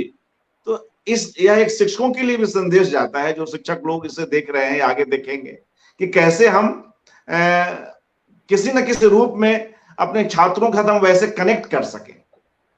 अगर जो जिस समूह को आप संबोधित कर रहे हैं, अगर उसके समझने की विधि आप नहीं अपनाते हैं जी, तो आप असफल हो जाएंगे। महात्मा गांधी की सफलता ऐसी बात में थी कि इस देश की भाषा में उन्होंने समझाया अन्य लोगों की तुलना में। कुछ लोगों ने कहा ये तो बहुत पारंपरिक भाषा है वगैरह, लेकिन ये देश उसी में समझ पा रहा था उस वक्त, इसलिए उसको उसी तरह, और इसीलिए सब लोग साथ हो गए और संगठित हो गए, नहीं तो नहीं हो पाते। इसलिए Gandhi was a great communicator also. जी, लेकिन बहुत ही कम समय में हम जिसकी बात अभी हुई, अपनी भाषा को भूले भी बहुत तेजी से, मतलब उस दिशा में, या अंग्रेजी के मोह में, या उसको गुलामी से आक्रांत मानसिकता कहिए, या आप ही ने कहीं यह बात भी कही थी कि सत्ता चाहिए या पैसा चाहिए या जाति, इन धरातलों पर जो अपने को श्रेष्ठ साबित करने की जो कोशिश है, वह सब एक मतलब एक बड़ी मिश्रित कहीं ना कहीं ये प्रवृत्ति है। मतलब इसको हम किसी एकल स्तर पर जाकर नहीं समझ सकते, इसमें कई कारक हैं इन चीजों को लेकर। लोहिया ने एक बात कही थी हमारे देश, हमारे समाज के लिए जी, कि 3 चीजें में से 2 चीजें आपके पास है तो आप जीवन में बहुत ऊंचा जा सकते हैं। जाति, उच्च जाति, जाति से मतलब उनका उच्च जाति, सवर्ण उच्च जाति, पैसा और अंग्रेजी। इन 3 में से कोई 2 चीजें आपके पास है तो आप आगे बढ़ रहे हैं देश में। वह कहीं ना कहीं हमारे चेतन अवचेतन में यह बात बैठी हुई है। तीनों ही चीजें आप देखिए कि ये सत्ता के रूप है हमारे देश में। जी, अब बात को कुछ और दिशा में ले चलते हैं, और उसमें एक चीज जो मुझे लगती है, अभी कविताओं पर ही वापस लौटते हैं, और आपकी कविताओं से गुजरते हुए आज भी हमने कई कविताओं को सुना, और जब भी हम लोग पढ़ते हैं तो ऐसा लगता है कि उनमें, उन कविताओं में गायन का स्वर या उसकी भंगिमाएं बार बार आती हैं। यह जो गायन है वो जीवन राग से संबद्ध है। अगर हम आपके संग्रहों के शीर्षक को भी देखें तो वे भी इस ओर इस बात को पुष्ट ही करते हैं, चाहे रेत राग हो या चांद आकाश गाता है जैसे संग्रह हो, यहां तक कि आपके यहाँ पतझड़ भी गाना चाहता है। आपके एक संग्रह का शीर्षक ही है गाना चाहता पतझड़। और इस जीवन राग में नश्वरता और मृत्यु दोनों है, उदासी और दुख है, नश्वरता और मृत्यु है। तो लेकिन इसके बीच एक पूरा एक समभाव भी कहीं ना कहीं विकसित होता है, जो हमारी अपनी जातीय, पौराणिक और पारंपरिक अवधारणा भी है और उसका स्वीकरण भी है। तो इस संबंध में भी कुछ बात करें, हमारे मित्रों को बताएं क्या यह महज संयोग है या इसके पीछे आपके चेतन अवचेतन की अपनी कोई भूमिका भी आपकी इन कविताओं के रचाव में आप पाते हैं, कि ऐसी कोई इस तरह की भूमिका? तो कुछ कविताओं के संदर्भों के साथ बात करें तो हमारे मित्रों बहुत को सोच सुविधा हो। समझ करके तो ऐसा शायद नहीं नहीं किया गया होगा मेरे द्वारा, लेकिन ये जरूर है कि मैं ये मानता हूँ कि संगीत एक ऐसी कला है जो सीधे आपको छूती है, यानी आपकी अनुभूति का सीधे अंग बनती है। तो इसलिए मुझे लगता है कि जब भी परिवेश के साथ में जो मेरा रिश्ता है, समाज के साथ जो मेरा रिश्ता है, प्रकृति के साथ जो मेरा रिश्ता है, उसमें संगीत की तलाश है जो मेरी अनुभूति का सीधा अंग बन सके या बने। तो एक प्रकार से मैं ये मानता हूँ कि अगर वो आया है तो इस कारण से आया है, मतलब ये फीलिंग मेरी हमेशा रहती है। और हर कला जो है आखिर संगीत के स्तर को छूना चाहती है। एक सामान्य अवधारणा भी है ये एस्थेटिक्स में भी, कि कलाओं का जो उच्चतम स्तर है वो संगीत है। मैं ये मानता हूँ कि कई दफा कविता संगीत से भी अधिक स्तर पे जा सकती है, क्योंकि अगर वो भाव और बुद्धि दोनों को एक साथ छुए तो और ज्यादा गहराई प्राप्त कर सकती है, और ऐसा होता कम है। तो एक तो राग के प्रति, और ये राग का तात्पर्य केवल संगीत से ही ना लीजिए, आप रागात्मक भाव से भी लीजिए। तो हमारे यहाँ रागात्मक भाव के बिना तो ना जीवन चलता है और ना कला कविता ऐसा तो चल सकती है। तो जहां भी आप पाएंगे इस तरह के उल्लेख, उसमें कहीं ना कहीं वो जीवन के राग को भी अनुभव करने की प्रक्रिया है, इसलिए वो है। आपने गेय संचयिता का संपादन भी किया है और उसमें बहुत ही शानदार और समीचीन भूमिका भी है। अभी यह बात इसलिए उठा रहा हूं कि हमारे मित्र अरुण श्रीतांश जी का एक प्रश्न है कि अज्ञेय को आप वर्तमान समय में किस तरह से देखते हैं। आपने अभी अज्ञेय को कोट भी किया था कुछ समय पहले ही, तो उनका मैं एक ये प्रश्न है। मानता हूँ, जी मैं ये मानता हूँ कि जिस तरह मैं गालिब को देखता हूँ, जिस तरह मैं प्रसाद को देखता हूँ, जिस तरह मैं निराला को देखता हूँ, उसी तरह अज्ञेय को देखता हूँ। वो हमारी भाषा को बनाने वाले लोगों में, मुझे जो भाषा मिली, तात्पर्य मुझे और मेरी पीढ़ी के लोगों को जो भाषा मिली, उसको बनाने वाले लोगों में प्रमुख व्यक्तित्व है। और आज भी उनसे बहुत सीखा जा सकता है। अगर कोई आप केवल एक लेखक के रूप में उनको पढ़ना चाहे, तो एक सामान्य पाठक के रूप में पढ़ना चाहे, तो एक बड़े लेखक है जो आपको जीवन के विविध, आप देखिए उनके उपन्यास, उनकी कहानियां, उनकी कविताएं, आप अनुमान कीजिए कि जिस साल गोदान छपा उस साल शेखर एक जीवनी का पहला ड्राफ्ट लिखा गया था। हिंदी भाषा को कहां से कहां पहुंचाता है वो। गोदान की मतलब गोदान अपने आप में एक अद्भुत कृति है, क्लासिकल कृति है, लेकिन वो जो भाषा का रूप वहां पर है, उसी भाषा को लेकर के आगे जब उसी हिंदी को लेकर के लिखने लगते हैं, और आप शेखर एक जीवनी के भाषा की जमीन आप लगेगा ही नहीं कि दोनों एक ही भाषा की जैसी चीजें। और उसके बाद जो भाषा के रूप बनते हैं, कविता में जो भाषा के रूप बनते हैं, और जहां तक उनके विचारों का सवाल है, वो तो मैं आज भी बहुत प्रासंगिक मानता हूँ, कोई संदेह नहीं है।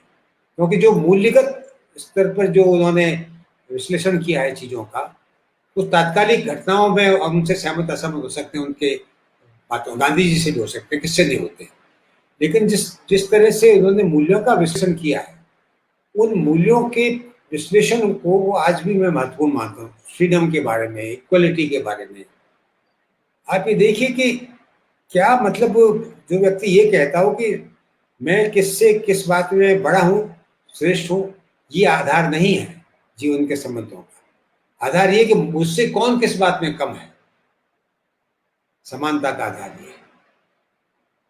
स्वतंत्रता के बारे में जैसे मैंने आपसे कहा कि उन्होंने कहा ही है, वो कहते हैं कि स्वतंत्रता जो है, अगर आप दूसरे की स्वतंत्रता नहीं है, उसका सम्मान नहीं करते, तो फिर आप स्वतंत्र है ही नहीं। और एक बहुत महत्वपूर्ण बात, मैं तो उनके पूरे साहित्य को स्वतंत्रता की तलाश मानता हूँ, स्वतंत्रता के विविध स्तरों और रूपों की तलाश। और अंत में जब वो, और उनके उपन्यासों में मैं बहुत महत्वपूर्ण उपन्यास मानता हूँ अपने अपने को, जिसको लोग कम चर्चा जिसकी करते हैं, शेखर और नदी के द्वीप में महत्वपूर्ण है दोनों ही। लेकिन कभी मुझे नदी के द्वीप बहुत अच्छा लगता था, आज भी लगता है, लेकिन अब मुझे लगता है कि अगर मुझे कोई एक उपन्यास चुनना ही हो मजबूरी में, कि भाई एक ही उपन्यास आप रख सकते हैं अज्ञेय का, तो मैं अपने अपने हृदय रखना चाहूँगा। आप देखेंगे संचयिता में मैंने पूरा उपन्यास दिया है अपने अपने हृदय। छोटा उपन्यास तो दे सकता था, पूरा उपन्यास मैंने उसको दिया है संचयिता का। उसमें एक जगह वो कहते हैं कि अपने अहंकार से मुक्ति ही वास्तविक स्वतंत्रता है। आप देखिए इसकी कितनी व्याप्ति है इस एक वाक्य की। जब आप अपने अहंकार से मुक्त होते हैं तो आप दूसरे को क्या समझते हैं, और जब अपने अहंकार में रहते हैं तो दूसरे को क्या समझते हैं। तो दूसरे को समान समझना, दूसरे को भी स्वतंत्र समझना और उसके लिए प्रयत्न करना, अहम भाव से मुक्त होकर के, वही तो मानवत्व है। तो इसलिए अज्ञेय मुझे आज भी बहुत ही महत्वपूर्ण लेखक लगते हैं। और निजी संबंधों वगैरह की बात जाने दीजिए, वो तो बहुत से लेखकों से रहे, निर्मल जी से मेरे बहुत संबंध रहे, उनको भी मैं बहुत महत्वपूर्ण मानता हूँ। सर्वेश्वर जी से, रघुवीर जी से, सबसे अच्छे संबंध रहे हैं। लेकिन उससे उसकी बात नहीं कर रहा हूँ, मैं सिर्फ कह रहा हूँ कि किस तरीके से वो चीजों को विश्लेषित करते हैं, और वहां पर वो बिल्कुल एक वैज्ञानिक तरीके से विश्लेषित कर रहे होते हैं। ये चीज थोड़ी मैंने सीखी उनसे, जो मेरे काम आई जब मैं वहां पढ़ाने लगा IIIT में। जी, तो उनकी एक बहुत कविताओं में भी, बिल्कुल, हाँ, कविताओं में भी मिलेगा, कविताओं में भी आवाज आती है। बिल्कुल। नहीं, वो मैंने कहा अंतर सूत्र तो एक ही है। हाँ हाँ मैं हमेशा हाँ, देखता हूँ कि किसी भी लेखक की ऊपर से कितना भी वैविध्य आपको दिखाई दे, हमें ये तलाश करनी चाहिए अगर उसको समझना हो कि वो अंतर सूत्र क्या है जो इन सब चीजों को एक सूत्र में बांधता है। वैविध्य तो जी होता है, जीवन में भी होता है, कभी आपने कुछ किया, कभी आपने कुछ किया, लेकिन एक अंतर सूत्र होता है जिसकी तलाश व्यक्ति करता है। जयप्रकाश नारायण ने जीवन में कितने विचार बदले। आप देखिए शुरू में मार्क्सवादी थे, फिर वो रॉयवादी हुए, फिर वो लोकतांत्रिक समाजवादी हुए, सर्वोदयी हुए, गांधीवादी हुए। इन सब में होते हुए भी उनका सूत्र है स्वतंत्र मनुष्य की तलाश, मनुष्य को स्वतंत्र करना। तो ये मूल सूत्र है। अगर आप इस सूत्र को ध्यान में रख के जेपी को समझने की कोशिश करेंगे तो आप पाएंगे कि सारा जेपी आपकी समझ, फिर आपको अंतर्विरोध नहीं दिखाई देगा, फिर आप दिखाई देगा एक विकास है निरंतर उसका। तो इस अंतर सूत्र को जानने की कोशिश हमको करनी चाहिए, और जी ये मैं वही करता हूँ। उसी आधार पर मैं उन्हें एक बहुत महत्वपूर्ण लेखक मानता हूँ। उनके सारे लेखक, उनके यहाँ तक कि उनके जो ललित निबंध है उनको उसकी कम चर्चा होती है, उनकी यात्रा वर्णन को पढ़िए। उसमें भी आपने कई तत्व देखे हैं, यात्रा वृत्तांत में उसकी चर्चा आपने की है, और आपने यह अफसोस जाहिर किया है उस संचयिता में कि यहाँ सब कुछ नहीं रखा जा सकता है। मुझे इसका दुख है, क्या और करें यही, जी, यही दुख जो है पाठकों को उकसाएगा कि वे अधिक से अधिक अज्ञेय को पढ़ सके। बल्कि मुझे जितने पृष्ठ में वो करने के लिए कहा गया था, मैंने कुछ ज्यादा ही प्रश्न लिए उसमें। जो अशोक वाजपेयी से, जो उस समय उनके कारण से मैं कर रहा था ये काम, मैंने कहा अशोक जी थोड़ा मुझे और मौका, 150 पेज और दीजिए मुझे। तो उन्होंने कहा अच्छा ठीक है दिल को। तब वो फिर भी बहुत अधूरा है वो, मतलब संचयिता तो संचयिता ही होती है, आखिर कोई भी संचयन समग्र तो हो नहीं सकता है। जी, और जब आप इस सूत्र की बात करते हैं कि अंतर्निहित सूत्र या कोई केंद्रीय सूत्र की बात करते हैं, तो मुझे गोविंद मिश्र ग्रंथावली का जब लोकार्पण दिल्ली में हो रहा था पुस्तक मेले में, संयोग से मैं भी था उस दिन और आपको सुन रहा था, वहां भी आपने यह बात ढूंढी।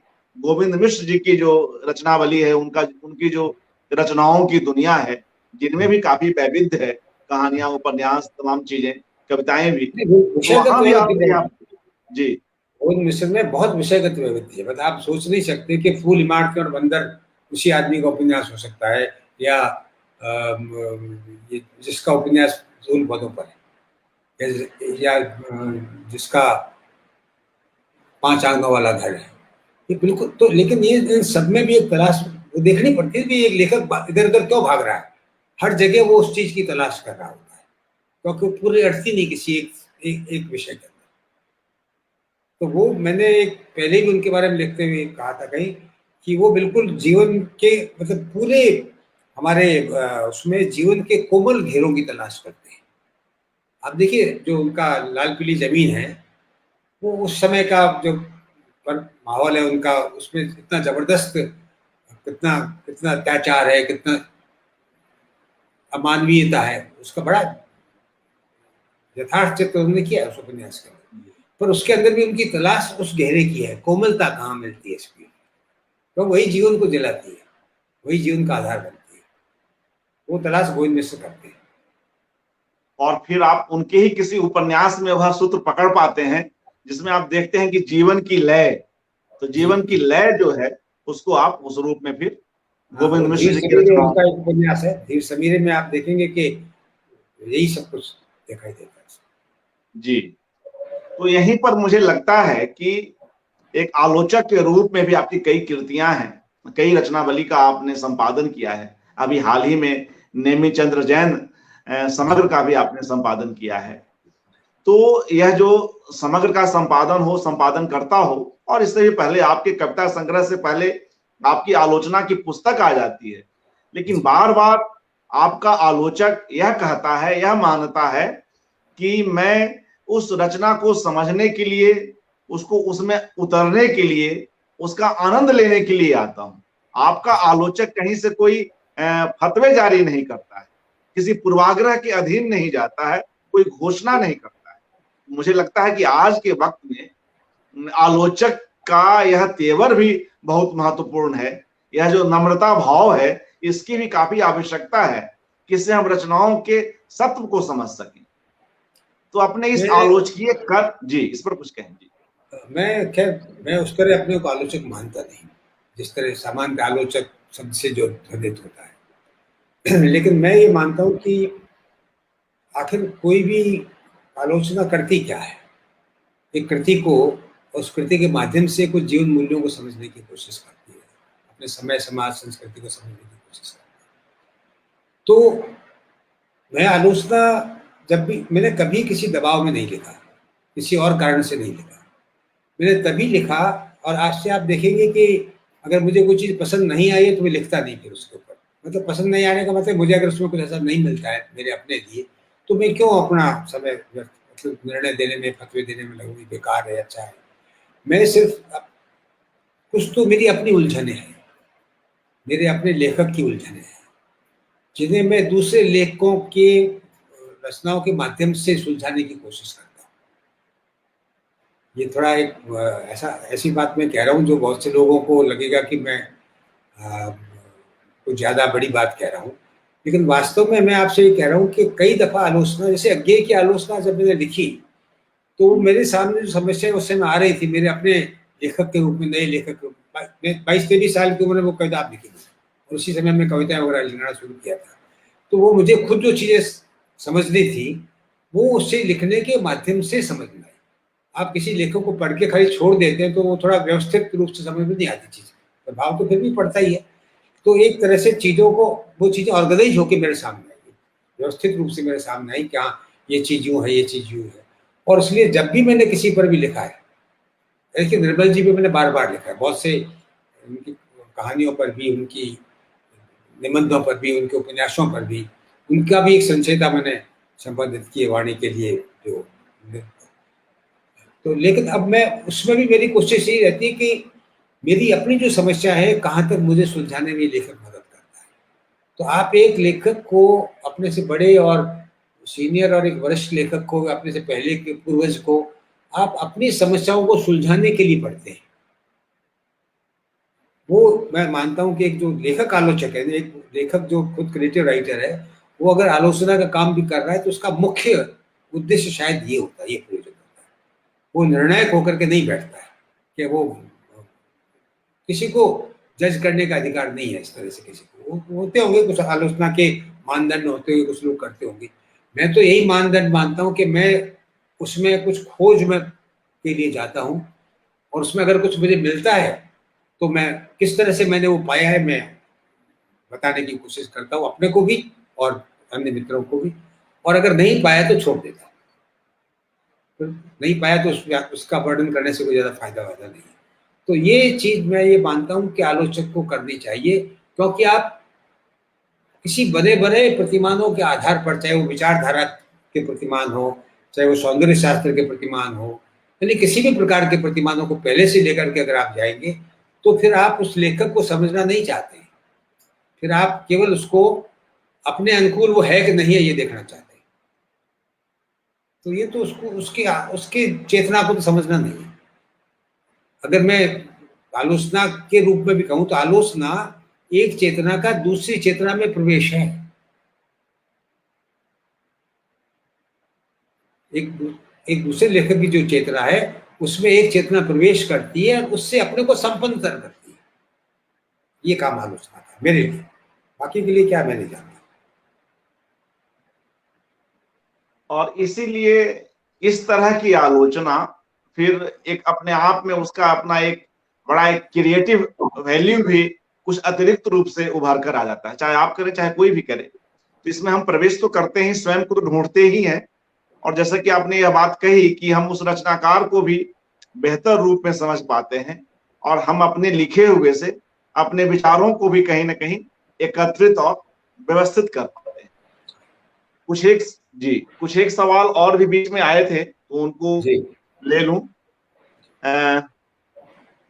एक सवाल, जब हम लोग स्वतंत्रता की बात कर रहे थे उस समय एक महेंद्र रंगा जी का सवाल था कि जो व्यक्ति की स्वतंत्रता है और जो समूह की स्वतंत्रता है, तो इनको आप किस रूप में देखते हैं? इनमें क्या अंतर विरोध है?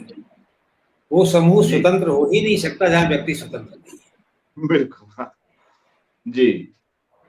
तो मुझे लगता है कि महेंद्र जी को एक सवाल महेंद्र जी का और है कि आप आस्तिक अस्तित्ववादी हैं या नास्तिक अस्तित्ववादी हैं? पता नहीं, हम लोग हर चीज को बाइनरी में क्यों समझना चाहते हैं।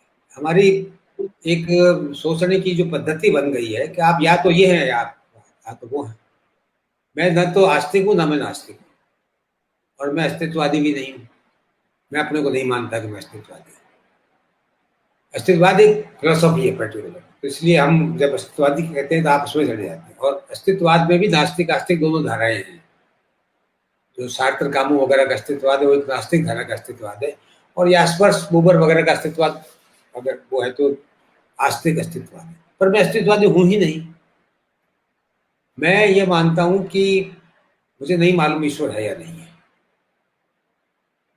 इससे मैं अपने को आस्तिक हूं कि नास्तिक हूं? मैं तो कहूँ अज्ञानी हूं, मुझे पता नहीं कि ईश्वर है या नहीं है। कुछ लोग मान के चलते कि है, आप उनको अस्तित्व कह दीजिए, आस्तिक कह दीजिए। कुछ लोग मान के चलते नहीं है, मुझे पता नहीं है। तो पता नहीं तो जितना मुझे पता है उसी के आधार पे मैं बात करता हूँ। संशयवादी खुशवंत से भी अपने आप को इस तरह के संशयवादी भी नहीं हूँ। संशयवादी भी हर चीज पे थोड़ी संशय करता हूँ जी। संशयवादी तो वो जो हर चीज पे जिज्ञासावादी हूँ जी। उसके लिए सही शब्द मेरे यहाँ हमारी भाषा में जिज्ञासा है। तो मैं जिज्ञासावादी आप मुझे कह सकते हैं। अन्वेषण करने की कोशिश करता हूँ, जितना समझ में आता है उतना मान लेता हूँ। जो मैं समझा ही नहीं हूँ उसकी मैं बात कैसे करूँ। मेरे एक सन्यासी मित्र थे, मेरे मित्र थे, साथ पढ़े थे हम लोग। बाद में वो सन्यासी हो गए और मेरे से बड़े प्रसन्न रहते थे। एक बार बहुत नाराज हो गए। किसी एक कार्यक्रम में बीकानेर में हो रहा था, तो मैंने कहा मुझे कुछ पता नहीं ईश्वर के बारे में है या नहीं है। मैं जो जानता हूँ उतना मैं बता सकता हूँ, इससे आगे मेरी सीमा है। अगर मैं जानता नहीं और कुछ बातें ईश्वर के बारे में करूँ जो लोग करते हैं, भाई शास्त्र ने कहा है, फला ग्रंथ में कहा है, तो ठीक है मैं समझने की कोशिश करूंगा अवधारणा के रूप में। लेकिन अस्तित्व उसको एक अनुभूति के रूप में जब तक मुझे नहीं होती मैं कैसे मानूंगा। और तो इसलिए मैं तो मानता हूँ कि सारा संसार जो है वही ईश्वर है। अज्ञे ने लिखा है अपने अपने अजनबी में कि सजीव उपस्थिति का नाम ही ईश्वर है, नहीं तो कोई उपस्थिति हो ही कैसे सकती है। जी। और यहीं पर मुझे आचार्य जी आप के संपादन में आई वह किताब जो अस्तित्ववादी कविताओं पर है, वह भी बहुत महत्वपूर्ण पुस्तक है, अंतरलोक नाम से जो है, जिसमें आपने आध्यात्मवादी कविताओं को संकलित किया है। उसमें भी आपने रिल्के को और अज्ञे को उद्धृत किया है और कहा है कि मनुष्य के बगैर तो ईश्वर भी गृह विहीन है, या मनुष्य नहीं है या मनुष्य का संसार नहीं है, उसकी चेतना नहीं है, तो ईश्वर जो है उसके पैर में जूते नहीं है, उसके पैरों में छाले पड़ जाएंगे। संभवतः ये रिल्के की ही पंक्तियां हैं। एक कविता की पंक्ति है। जी जी। तो चूंकि आज अभी बात अध्यात्म की आ गई घूम फिर कर, तो उस संकलन से जुड़े कुछ अनुभव भी कुछ अगर संभव हो तो बताएं। या दरअसल उससे वो संकलन से तो क्या अनुभव होता जुड़ा हुआ, लेकिन वो अशोक वाजपेयी के आग्रह से तैयार किया गया था, वो भी विश्वविद्यालय के लिए तैयार किया गया था। जी जी वो इस जी तरह के कुछ संकलन निकालना चाहते थे अलग अलग विषयों पर केंद्रित। तो जी मुझसे भी उन्होंने कहा कि पहले तो कहा प्रेम कविता का कर दो उस तरह से, या प्रकृति कविताओं का कर दो। तो बातचीत हम घूम रहे थे लोधी गार्डन में, तो बातचीत करते मैंने कहा कि मैं ये करना चाहूंगा जो हमारे आंतरिक जगत की अनुभूतियां हैं। तो ये नाम उन्हीं का सुझाया हुआ है अंतर लोग। ये अंतर लोग नाम जो है वो मेरा दिया हुआ नहीं है, वो उन्हीं का सुझाया हुआ था, जो मैंने जी एक्सेप्ट किया। मैंने जी कहा ठीक है, जी क्योंकि ये इधर स्केप की बात करता है। वही बात मैं उनसे कर रहा था बातचीत के अंदर ही। तो आध्यात्मिक कविताएं नाम नहीं रखा जाएगा, ये तो हमने पहले ही तय कर लिया, क्योंकि आध्यात्मिकता का जो रूट अर्थ है वो बहुत, मैं मानता हूँ कि जीवन के एकत्व का भाव ही आध्यात्मिकता है, जहाँ आप अपने सीमित आत्म से ऊपर आते हैं और एक दूसरे से रागात्मक स्तर पर जुड़ते हैं, वही आध्यात्मिकता है। वही गांधी की आध्यात्मिकता है, वही रविन्द्रनाथ टैगोर की आध्यात्मिकता है, वही रिल्के की और गे की आध्यात्मिकता है, वही गैब्रिएला मिस्त्राल थोड़ी सी ईशा की बात भी करती है, तो एक अलग तरह की आध्यात्मिकता है। तो मैं ये मानता हूँ कि आध्यात्मिक का तात्पर्य है किसी भी अपने सीमित स्व से बाहर आकर के व्यापक जीवन से जुड़ना, जीवन के एकत्व की अनुभूति, अवधारणा के रूप में नहीं, अनुभूति के रूप में, वो एक आध्यात्मिकता है। इस अर्थ में इवन एम एन रॉय भी आध्यात्मिकता की बात करते हैं, जो अदरवाइज भौतिकवादी माने जाते हैं। आध्यात्मिकता का वास्तविक अर्थ यही है, आपका आत्म जो है पूरे व्यापक उसके अंदर उस व्यापकता का अनुभव अपने अंदर करता है, वो आध्यात्मिकता है। इसीलिए गांधी जी ने कहा कि अगर मैं तो अपनी मुक्ति के लिए संघर्ष कर रहा हूँ, अगर मुझे ईश्वर यानी सत्य वहां मिल जाता हिमालय की गुफा में, तो मैं वहां जाकर के बैठता। तो मुझे मालूम है मुझे यही इन्हीं लोगों के बीच में मिलेगा। तो वो आप देखें जो कविताओं का चुनाव है उसमें अंतर लोक में, अगर गौर किया होगा आपने पाया होगा कि इसमें कोई ईश्वर वगैरह को लेकर कविताएं नहीं है, कोई भक्तिकालीन किस्म की कविताएं नहीं है। अब भी लिखी जाती है वैसी कविताएं भी, पर वो नहीं है। उसमें पूरे जीवन के एकत्व को, या अगर कोई व्यक्ति मनुष्य केंद्र में है तो वो अब मनुष्य केंद्रित आध्यात्मिकता है, वो जीवन केंद्रित आध्यात्मिकता है, मनुष्य केंद्रित आध्यात्मिकता। ईश्वरी वहां है तो मनुष्य के लिए है जी। ईश्वर मनुष्य के लिए है और मनुष्य ईश्वर के लिए, कुछ इस तरह के भी भाव आ जाते हैं। हाँ, नहीं तो वो तो अपने आप हो गया। अगर ईश्वर मनुष्य में है तो फिर मनुष्य से जुड़ना ईश्वर से जुड़ना है। जी। तो ऐसी कई कविताएं उस तरह की हैं, और आपने अपनी भूमिका में इसको विस्तार से इसका जिक्र भी किया है कि पूरा ईश्वर की जो अवधारणा है वो मनुष्य केंद्रित है, और कई मतलब खिलंदड़ी सी पंक्तियां भी हैं ईश्वर को लेकर, और जो एक मतलब उसको अपना मान लेने का जो बोध है उसके पीछे वह भी है। तो बहुत प्यारी कविताएं हैं और बहुत महत्वपूर्ण तो है ही, और सहज भी है। ईश्वर को कुछ अलौकिक ना मान के बिल्कुल लौकिक रूप में लिया गया है, और उसको मनुष्य के साथ सहज ही जोड़ दिया गया है। जो आप कह रहे थे किसी हम बाइनरी में बंधकर न रहे, बाइनरी से की सीमा से आगे जाकर देखें, उसको भी उससे जीवन को उसी रूप में न देखें, क्योंकि सत्य कभी भी बाइनरी नहीं हो सकता। जी। हजारे साहब देवेंद्र ने कहीं कहा है कि संस्कृति जो है वो हमेशा अविरोध भाव में होती है, वहां विरोध नहीं होता, वहां सीमाएं होती है, स्तर होते हैं। कोई चीज किसी स्तर पे ठीक लगती है, कोई चीज किसी स्तर पे ठीक, कुल मिलाकर के सत्य एक है। जी।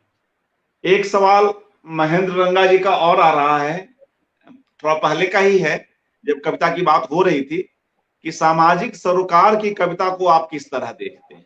ये फिर हम उसी में चले जाते हैं, उसी तरह की पारिभाषिकता में। कोई ऐसी कविता हो सकती है जिसका मनुष्य से सरोकार हो और वो सामाजिक ना हो? जी। यानी ये एक सोचने का ढंग हमारा ऐसा बन गया है कि ये वैयक्तिक है, ये सामाजिक है, ये कैसे संभव हो सकता है? मनुष्य से संबंधित जो कुछ है वो सामाजिक है। प्रकृति के जी बारे में मान लीजिए कोई आदमी कविता लिखता है, उसको आपने अभी जिस मेरी कविता का जिक्र किया, आदमी जैसा आदमी का, जी। वो क्या प्रकृति की कविता है या कि जी, सामाजिक भी?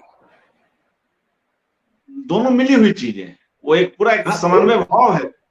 वही मैं कह रहा हूँ, ये इस तरह से जी अलग अलग करके देखना। हमारे एक वरिष्ठ वो थे, मतलब मित्र तो नहीं कहना चाहिए, बुजुर्ग ही कहना चाहिए, उन्होंने एक कोई संग्रह संपादित किया, तो मुझे लिखा कि मैं राष्ट्रीय चेतना की कविताएं संपादित कर रहा हूँ, तो आप अपनी राष्ट्रीय चेतना की कुछ कविताएं भेज दीजिए, मैं उसमें लेना चाहता हूँ। तो मैंने कहा मेरी कौन सी कविता अराष्ट्रीय है? तो रघुवीर शाह की एक कविता थी, मैंने उद्धृत की अपने पत्र में, कि वो मतलब आप चिड़िया में शामिल है मेरी राष्ट्र भावना, उसमें पंक्ति आती है। तो ये मतलब ये कैसे हम चीजों को समझने की कोशिश कर रहे हैं, ये हमारी जो जो आलोचना की पद्धति है चीजों को समझने की, और खासतौर से आलोचना की पद्धति भी नहीं करनी चाहिए, पीएचडी करवाने की जो पद्धति है, ये जी। सब उसके नतीजे। हाँ, कहीं न कहीं हमें अपनी सोच को थोड़ा-सा और अधिक प्रखर बनाने की ज़रूरत है और बिल्कुल सहज तो रूप से। समाज में तो अंतर विरोध थोड़ी, आपस में लड़ाई थोड़ी है। हाँ, हाँ। इंडिविजुअल वर्सेस सोसाइटी नहीं होता है, इंडिविजुअल एंड सोसाइटी होता है। जी, जी। मुझे लगता है कि यह गांधी जी को संदेश। आप क्या मानते हो? हाँ, गांधी जी को आप क्या कहेंगे, सामाजिक थे कि वैयक्तिक थे? सामाजिक थे और वैयक्तिक भी थे। वो जो कह रहे हैं कि वैयक्तिक है मैं तो अपनी, वो तो कह रहे हैं मैं अपनी व्यक्तिगत मुक्ति के लिए हाँ, हिंदुस्तान का बिल्कुल। संघर्ष कर रहा हूँ, ये उनका कहना जी, है। जी, जी। क्योंकि व्यक्ति समाज का घटक ही है, तो उसको और हम व्यक्ति के बहुत अधिक। बिना, बोले कि व्यक्ति के बिना कैसा समाज? जी, जी, व्यक्ति की स्वतंत्रता के बिना समाज की कैसी स्वतंत्रता? जी। खुद तो मार्क्स ने एक कहा है, हुँ, प्रत्येक व्यक्ति की स्वतंत्रता सबकी स्वतंत्रता की अनिवार्य शर्त है। जी। प्रत्येक व्यक्ति की स्वतंत्रता। और कम्युनिस्ट यही बात है, मैनिफेस्टो ये भी ये और कम्युनिस्ट यही बात मैनिफेस्टो आगे और जी, जी। यही बात अपने तरीके से अज्ञेय, जैनेंद्र, निर्मल भी यही बात करते हैं। सब कहते तमाम हैं। लोग करते हैं, तो गांधी भी करते ये मूल्य स्तर की बात है दरअसल। हैं। जी। इसको हम, तो कृपया मैं सभी मित्रों से कहूंगा बाइनरी में सोचना छोड़ दीजिए, कृपया। कई बार वो कुछ आकर्षक सा लगता है, वाक्य की बनावट के स्तर पर, तो हम उसके मोह में पड़ जाते हैं, या हम हमारी परंपरा में या हमारे वो ट्रेनिंग में वो चीजें आ गई हैं, तो इस नहीं, कारण से भी ऐसा हो हम जाता है। लेकिन बता अब के वक्त है कि हम जी इससे उस मुक्त हों, भाषा, इस तरह। वो भाषा जी, हमको बांध देती है बस। जी, जी। तो इस तरह की बाइनरी से हम यथासंभव मुक्त हों, वो अच्छा ही है। एक सवाल शिक्षा पर जब बात हो रही थी, तब मधु मेहता जी का है कि आज के समय में सर हर वक्त बदलती है शिक्षा नीति। सर विद्यार्थियों के भविष्य के लिए कहाँ तक सुधार या भविष्य को बनाने में सहायक है। जो जो शिक्षा वक्त के नीति में ये सब, और हाँ, कुछ कहिए आप, और कुछ कहिए। जी, जी, इतनी इतनी ही बात है। मैंने स्क्रीन पे भी सवाल रख दिया है। जी, नहीं, अगर मान लीजिए कि जो शिक्षा नीति मनुष्य को मनुष्य न बनाए और बाकी सब कुछ बना दे, वो क्या शिक्षा नीति है और वो कैसी शिक्षा है? जी, शिक्षा का उद्देश्य केवल जानकारियां देना नहीं है। अभी हमारी शिक्षा, नई शिक्षा नीति भी यही करती है और पहले भी यही चल रहा था कि जानकारियां देना ही शिक्षा है। शिक्षा वस्तुतः मनुष्य के आत्म का विकास है। अगर मैं जी, महात्मा गांधी के शब्द इस्तेमाल करूं, तो प्रत्येक व्यक्ति अपने स्वराज में रह सके, इसके योग्य बनाना शिक्षा का काम है। वाह! जी। स्वराज का जो गांधी जी का तात्पर्य है, उसकी बात कर हाँ, रहा हाँ, हूं। बिल्कुल, बिल्कुल। जी, तो प्रत्येक व्यक्ति अपने, मैं एक पुस्तक लिख रहा हूं अभी इस विषय पर, अभी 2-4-6 महीने लगेंगे, जी, तो उसमें मैंने उसका नाम ही स्वराज के लिए शिक्षा रखा है, या स्वराज और शिक्षा, मतलब टाइटल कुछ ऐसा होगा उसका। क्योंकि मैं ये मानता हूं कि जो स्वराज गांधी जी कह रहे हैं, जिसमें प्रत्येक व्यक्ति स्वतंत्र है, समान है, आत्मनिर्भर है। कोई शिक्षा अगर ऐसा ना बना सके तो क्या भविष्य बनाएगी? वो गुलाम बनाएगी, बिल्कुल। हमें बाजार का गुलाम बना देगी, हमें उपनिवेश, एक नए तरह के उपनिवेशवाद का, साम्राज्यवाद का गुलाम बना देगी। अभी हम, या हमको एक अपना उपकरण बना लेगा बाजार। हम जो विद्यार्थी की सफलता मानते हैं, इसमें मानते हैं बाजार का कितना अच्छा उपकरण बना है, बाजार के लिए कितना उपयोगी है। जी। तो वो अच्छी शिक्षा हम ये मानते हैं, और यही भविष्य है कि वो बाजार के लिए उपयोगी बन जाए। तो ये तो उसके आत्म का हनन है। जो शिक्षा किसी के आत्म का हनन करती है, वो शिक्षा कैसे है? जी। ये बहुत गहरे सवाल है, मतलब इस पे बहुत गहराई से हमें सोचने समझने की जरूरत होती है। बिल्कुल। और जो शहर। शिक्षा जी। व्यवस्था कर रही है, और नई शिक्षा नीति भी वही करेगी, जितना मैं उसको थोड़ा बहुत पढ़ पाया, समझ पाया हूँ। ठीक है, कुछ चीजें उसमें दी गई है अपनी भाषा में शिक्षा वगैरह की, तो ठीक है, लेकिन अपनी भाषा में कैसी शिक्षा? शिक्षा तो वही है ना, पाठ्यक्रम तो वही है, तैयार तो उसी के लिए किया जा रहा है। तो आप देखिए, राज्य और बाजार, ये दोनों सामान्य व्यक्ति को अपना उपकरण बनाना चाहते रहे, ये उनके स्वभाव में है। और गांधी चाहते हैं कि मनुष्य अपने स्वराज में रहे, यानी वो न तो बाजार का उपकरण बने और न राज्य का उपकरण बने। और अभी तो हालत ये है, माफ कीजिएगा, कि स्वयं जो राज्य हैं दुनिया भर के, राज्य नामक संस्था जो है, जी। वो स्वयं बाजार का उपकरण बन रही है, उसके एजेंट बन रही है। बिल्कुल बिल्कुल। सरकारों के निर्माण में और नहीं, राजनीतिक स्वयं पार्टियों राज्य को। यही, राज्य कोई केवल राज्य यही काम कर रहा है, हाँ। सब दुनिया भर में यही काम कर रहा है। जी। तो एक तरीके से आप जो करना चाह रहे हैं, वो क्या करना चाह रहे हैं? आप मनुष्य को स्वतंत्र करना चाह रहे हैं, जिस जो उद्देश्य है, किसी भी व्यवस्था का उद्देश्य होना चाहिए, किसी भी तरह की आर्थिक व्यवस्था, किसी भी तरह की सामाजिक राजनीतिक व्यवस्था का उद्देश्य ये होना चाहिए कि वो अपने नागरिकों को, अपने सदस्यों को, अपने जिन लोगों के साथ उसका जुड़ाव है, उनको वो कितना स्वतंत्र करती है। जी। जो शिक्षा आपको गुलाम बना दे, गुलाम का तात्पर्य कोई सीधा किसी देश का गुलाम होना नहीं है, बाजार का गुलाम बना दे, जी। राज्य के आदेशों का गुलाम बना दे, तो सोचने की क्षमता आप में विकसित ना होने दे, तो शिक्षा कैसी है? जी। ये सब आत्महनन है, जो शिक्षा के नाम पे हमारे समाज में पिछले काफी समय से। अब इसके बावजूद कुछ लोग निकल आते हैं, आप कह सकते हैं, उदाहरण देते हैं लोग। हाँ। तो मैंने कहा गांधी जी अंग्रेजी शिक्षा के बावजूद निकल आए, मैं भी मानता हूँ, जी। पर वो अपवाद होते हैं, और जी। अपवाद नियम नहीं होता।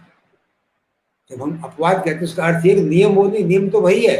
अब इसमें कुछ लोग, उसके मनुष्य के अंदर एक क्रिएटिविटी होती है, कभी कभी वो इतनी प्रबल हो जाती है कि दबती नहीं किसी से, पर वो सबके साथ नहीं होता। हमें चाहिए ऐसी शिक्षा जो सबको ऐसा बनाए, जो अभी नहीं हो पा रहा है, जिसकी अभी बिल्कुल जरूरत है। सही नहीं जी। होता। जी। आगे बढ़ते हैं, इस बातचीत को आगे बढ़ाते हैं। जब आप अपने अपने अजनबी उपन्यास की बात कर रहे थे, तब शंपा शाह जी की प्रतिक्रिया आ रही थी।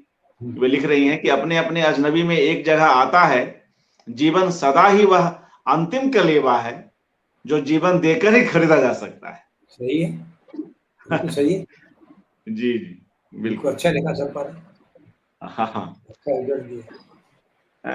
महेंद्र रंगा जी, अब देखिए उनका एक सवाल और भी है।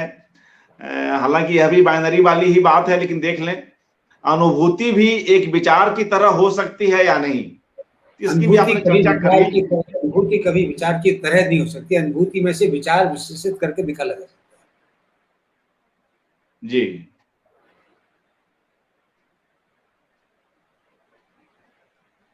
और आगे संचयता जी की बात कर रही हैं शंपा जी कि वह एक महत्वपूर्ण काम हो पाया। है। चंपा मेरी भतीजी, इसको कहो ज्यादा नहीं लिखे। रमेश जी की पुत्री तो मेरी भतीजी हुई ना, जी जी बिल्कुल चाचा जानते चाचा की ज्यादा तारीफ नहीं करनी चाहिए। हैं। आलोचना भाववादी कविता की ही क्यों हो, विचार की क्यों न हो। क्योंकि विचार कविता नहीं होता। जी जी, ठीक, ओके। तो इस तरह से कई बातचीत हुई। आ, मुझे लगता है कि काफी समय भी लिया आपका। जी जी, तो जाते जाते, चूंकि यह कार्यक्रम तो आपके जन्मदिन के अवसर पर है, तो जी। काफी कुछ हमने सुना है, लेकिन कुछ और कविताएं जाते जाते अगर कुछ एक सुना सके तो अच्छा हो, फिर हम लोग इस कार्यक्रम को समाप्त करें। हाँ, कुछ कविताएं छोटी छोटी सुना देता हूँ, 5 सात, जी जी क्योंकि काफी जी, इस समय तो बार हो गया है। जी हाँ, जी और हाँ, मैं काफी क्रिकेट समय हो के गया इसमें तो। रुचि से सब लोगों ने सुना। हाँ, अभी भी मैंने कई टिप्पणियां यहाँ पर छोड़ दी हैं, वे हम्म, बाद में हम फिर रखेंगे, बाकी तो फेसबुक पर हैं ही। हरा अब नहीं होगा जानता है वह, हरा अब नहीं होगा जानता है वह, अंकुरा आई है लेकिन सूख चली शाखों पर भी दो चार कोपले कहीं, खिलेगी जो नहीं बारिश का फिर भी कृतज्ञ है पेड़।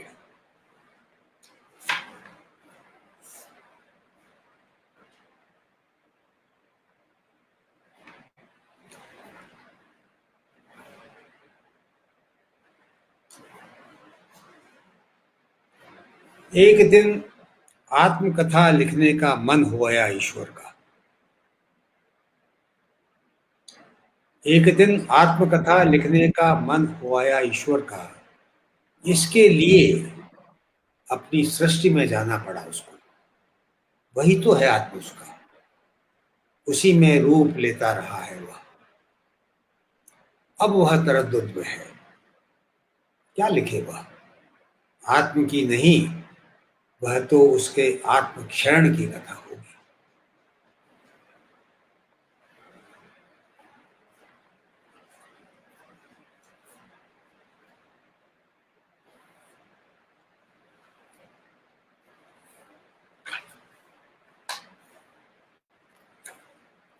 गूंगों की किस्में, गूंगों की कई किस्में हैं, वे तो हैं ही, जुबा नहीं दी है कुदरत ने जिनको, किंतु और भी हैं, मसलन एक वे हैं जिनके पास जुबा तो है, पर जो केवल सुना हुआ ही बोल पाते हैं, अर्थ को बिना जाने, उनका कंठ उनका अपना नहीं होता, कुछ केवल अपने से बतियाते रहते हैं, जगत गति नहीं व्याप्ति जिन्हें, जगत की खातिर वे गूंगे रहते हैं सदा। और वे भी हैं जो शब्दों के अर्थ समझते हैं, इसलिए कुछ नहीं कह पाते, और वे भी हैं जो शब्दों के अर्थ समझते हैं, इसीलिए कुछ नहीं कह पाते, घिघी बंधी रहती है सदा उनकी। देख लें जरा, कहीं हम भी गूंगे तो नहीं, इसमें और भी होंगी।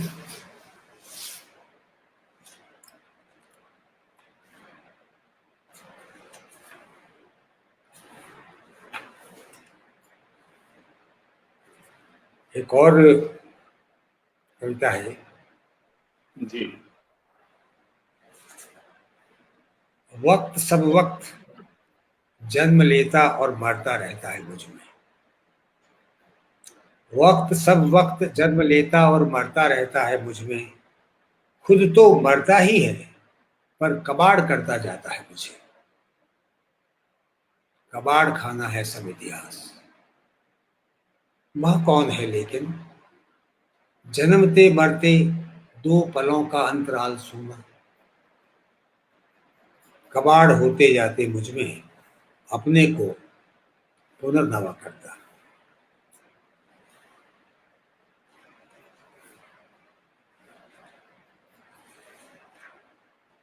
नहीं अब कोई आता नहीं इधर, नहीं अब कोई आता नहीं इधर, नहीं मालूम कब से नहीं, मगर पगडंडी अब भी है, छोटे से देवल तक चढ़ती उतर आती, कभी जिनके चलने से बन पाई थी वह देवल की खातिर, उन्हें कैसे भुला देवा। और पगडंडी जब तक है देवल भी कैसे छोड़ दे उम्मीद।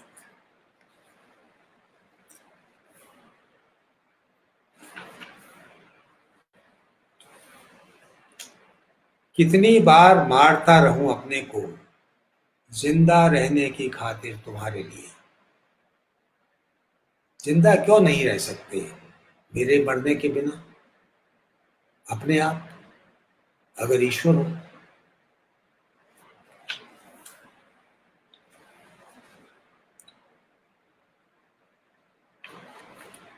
ये मेरे शहर या मेरे जैसे कई शहरों की जो कहानी समझिए, छोटी सी कविता है। खुद के अंदर खुला एक घर लगता था यह शहर।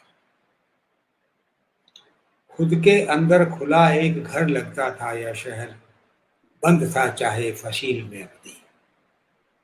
अब जब खुल गया है वह, हर कोई बंद है उसमें अपने अंदर। और अब आखिरी कविता, इसके बाद एक और सुनाऊंगा जी। शब्द के बिना पाना तुम्हें संभव ही नहीं था। शब्द के बिना पाना तुम्हें संभव ही नहीं था। बहुत खोजा उसे मैंने भटकते घने जंगलों में, आखिर मिला मुझे वह शब्द। मैंने पूछा तुम्हारे लिए,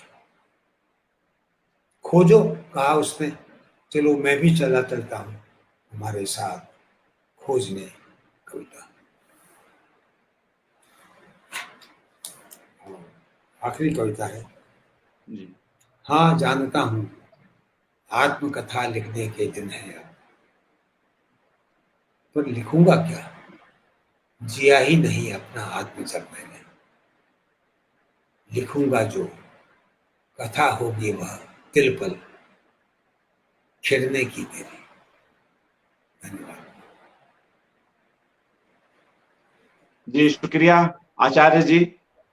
यह संध्या कई स्तरों पर महत्वपूर्ण हुई। कविता, विचार, अनुभूति, शिक्षा, कई मसलों पर हमने बातचीत की और आपको सुना। हम लोग समृद्ध हुए, कई तरह के संदर्भ भी आए। और फिर भी मित्रों, आप जानते हैं कि किसी भी कार्यक्रम में हम अपने किसी वरिष्ठ साहित्यकार के सभी पक्षों पर चर्चा नहीं कर सकते हैं।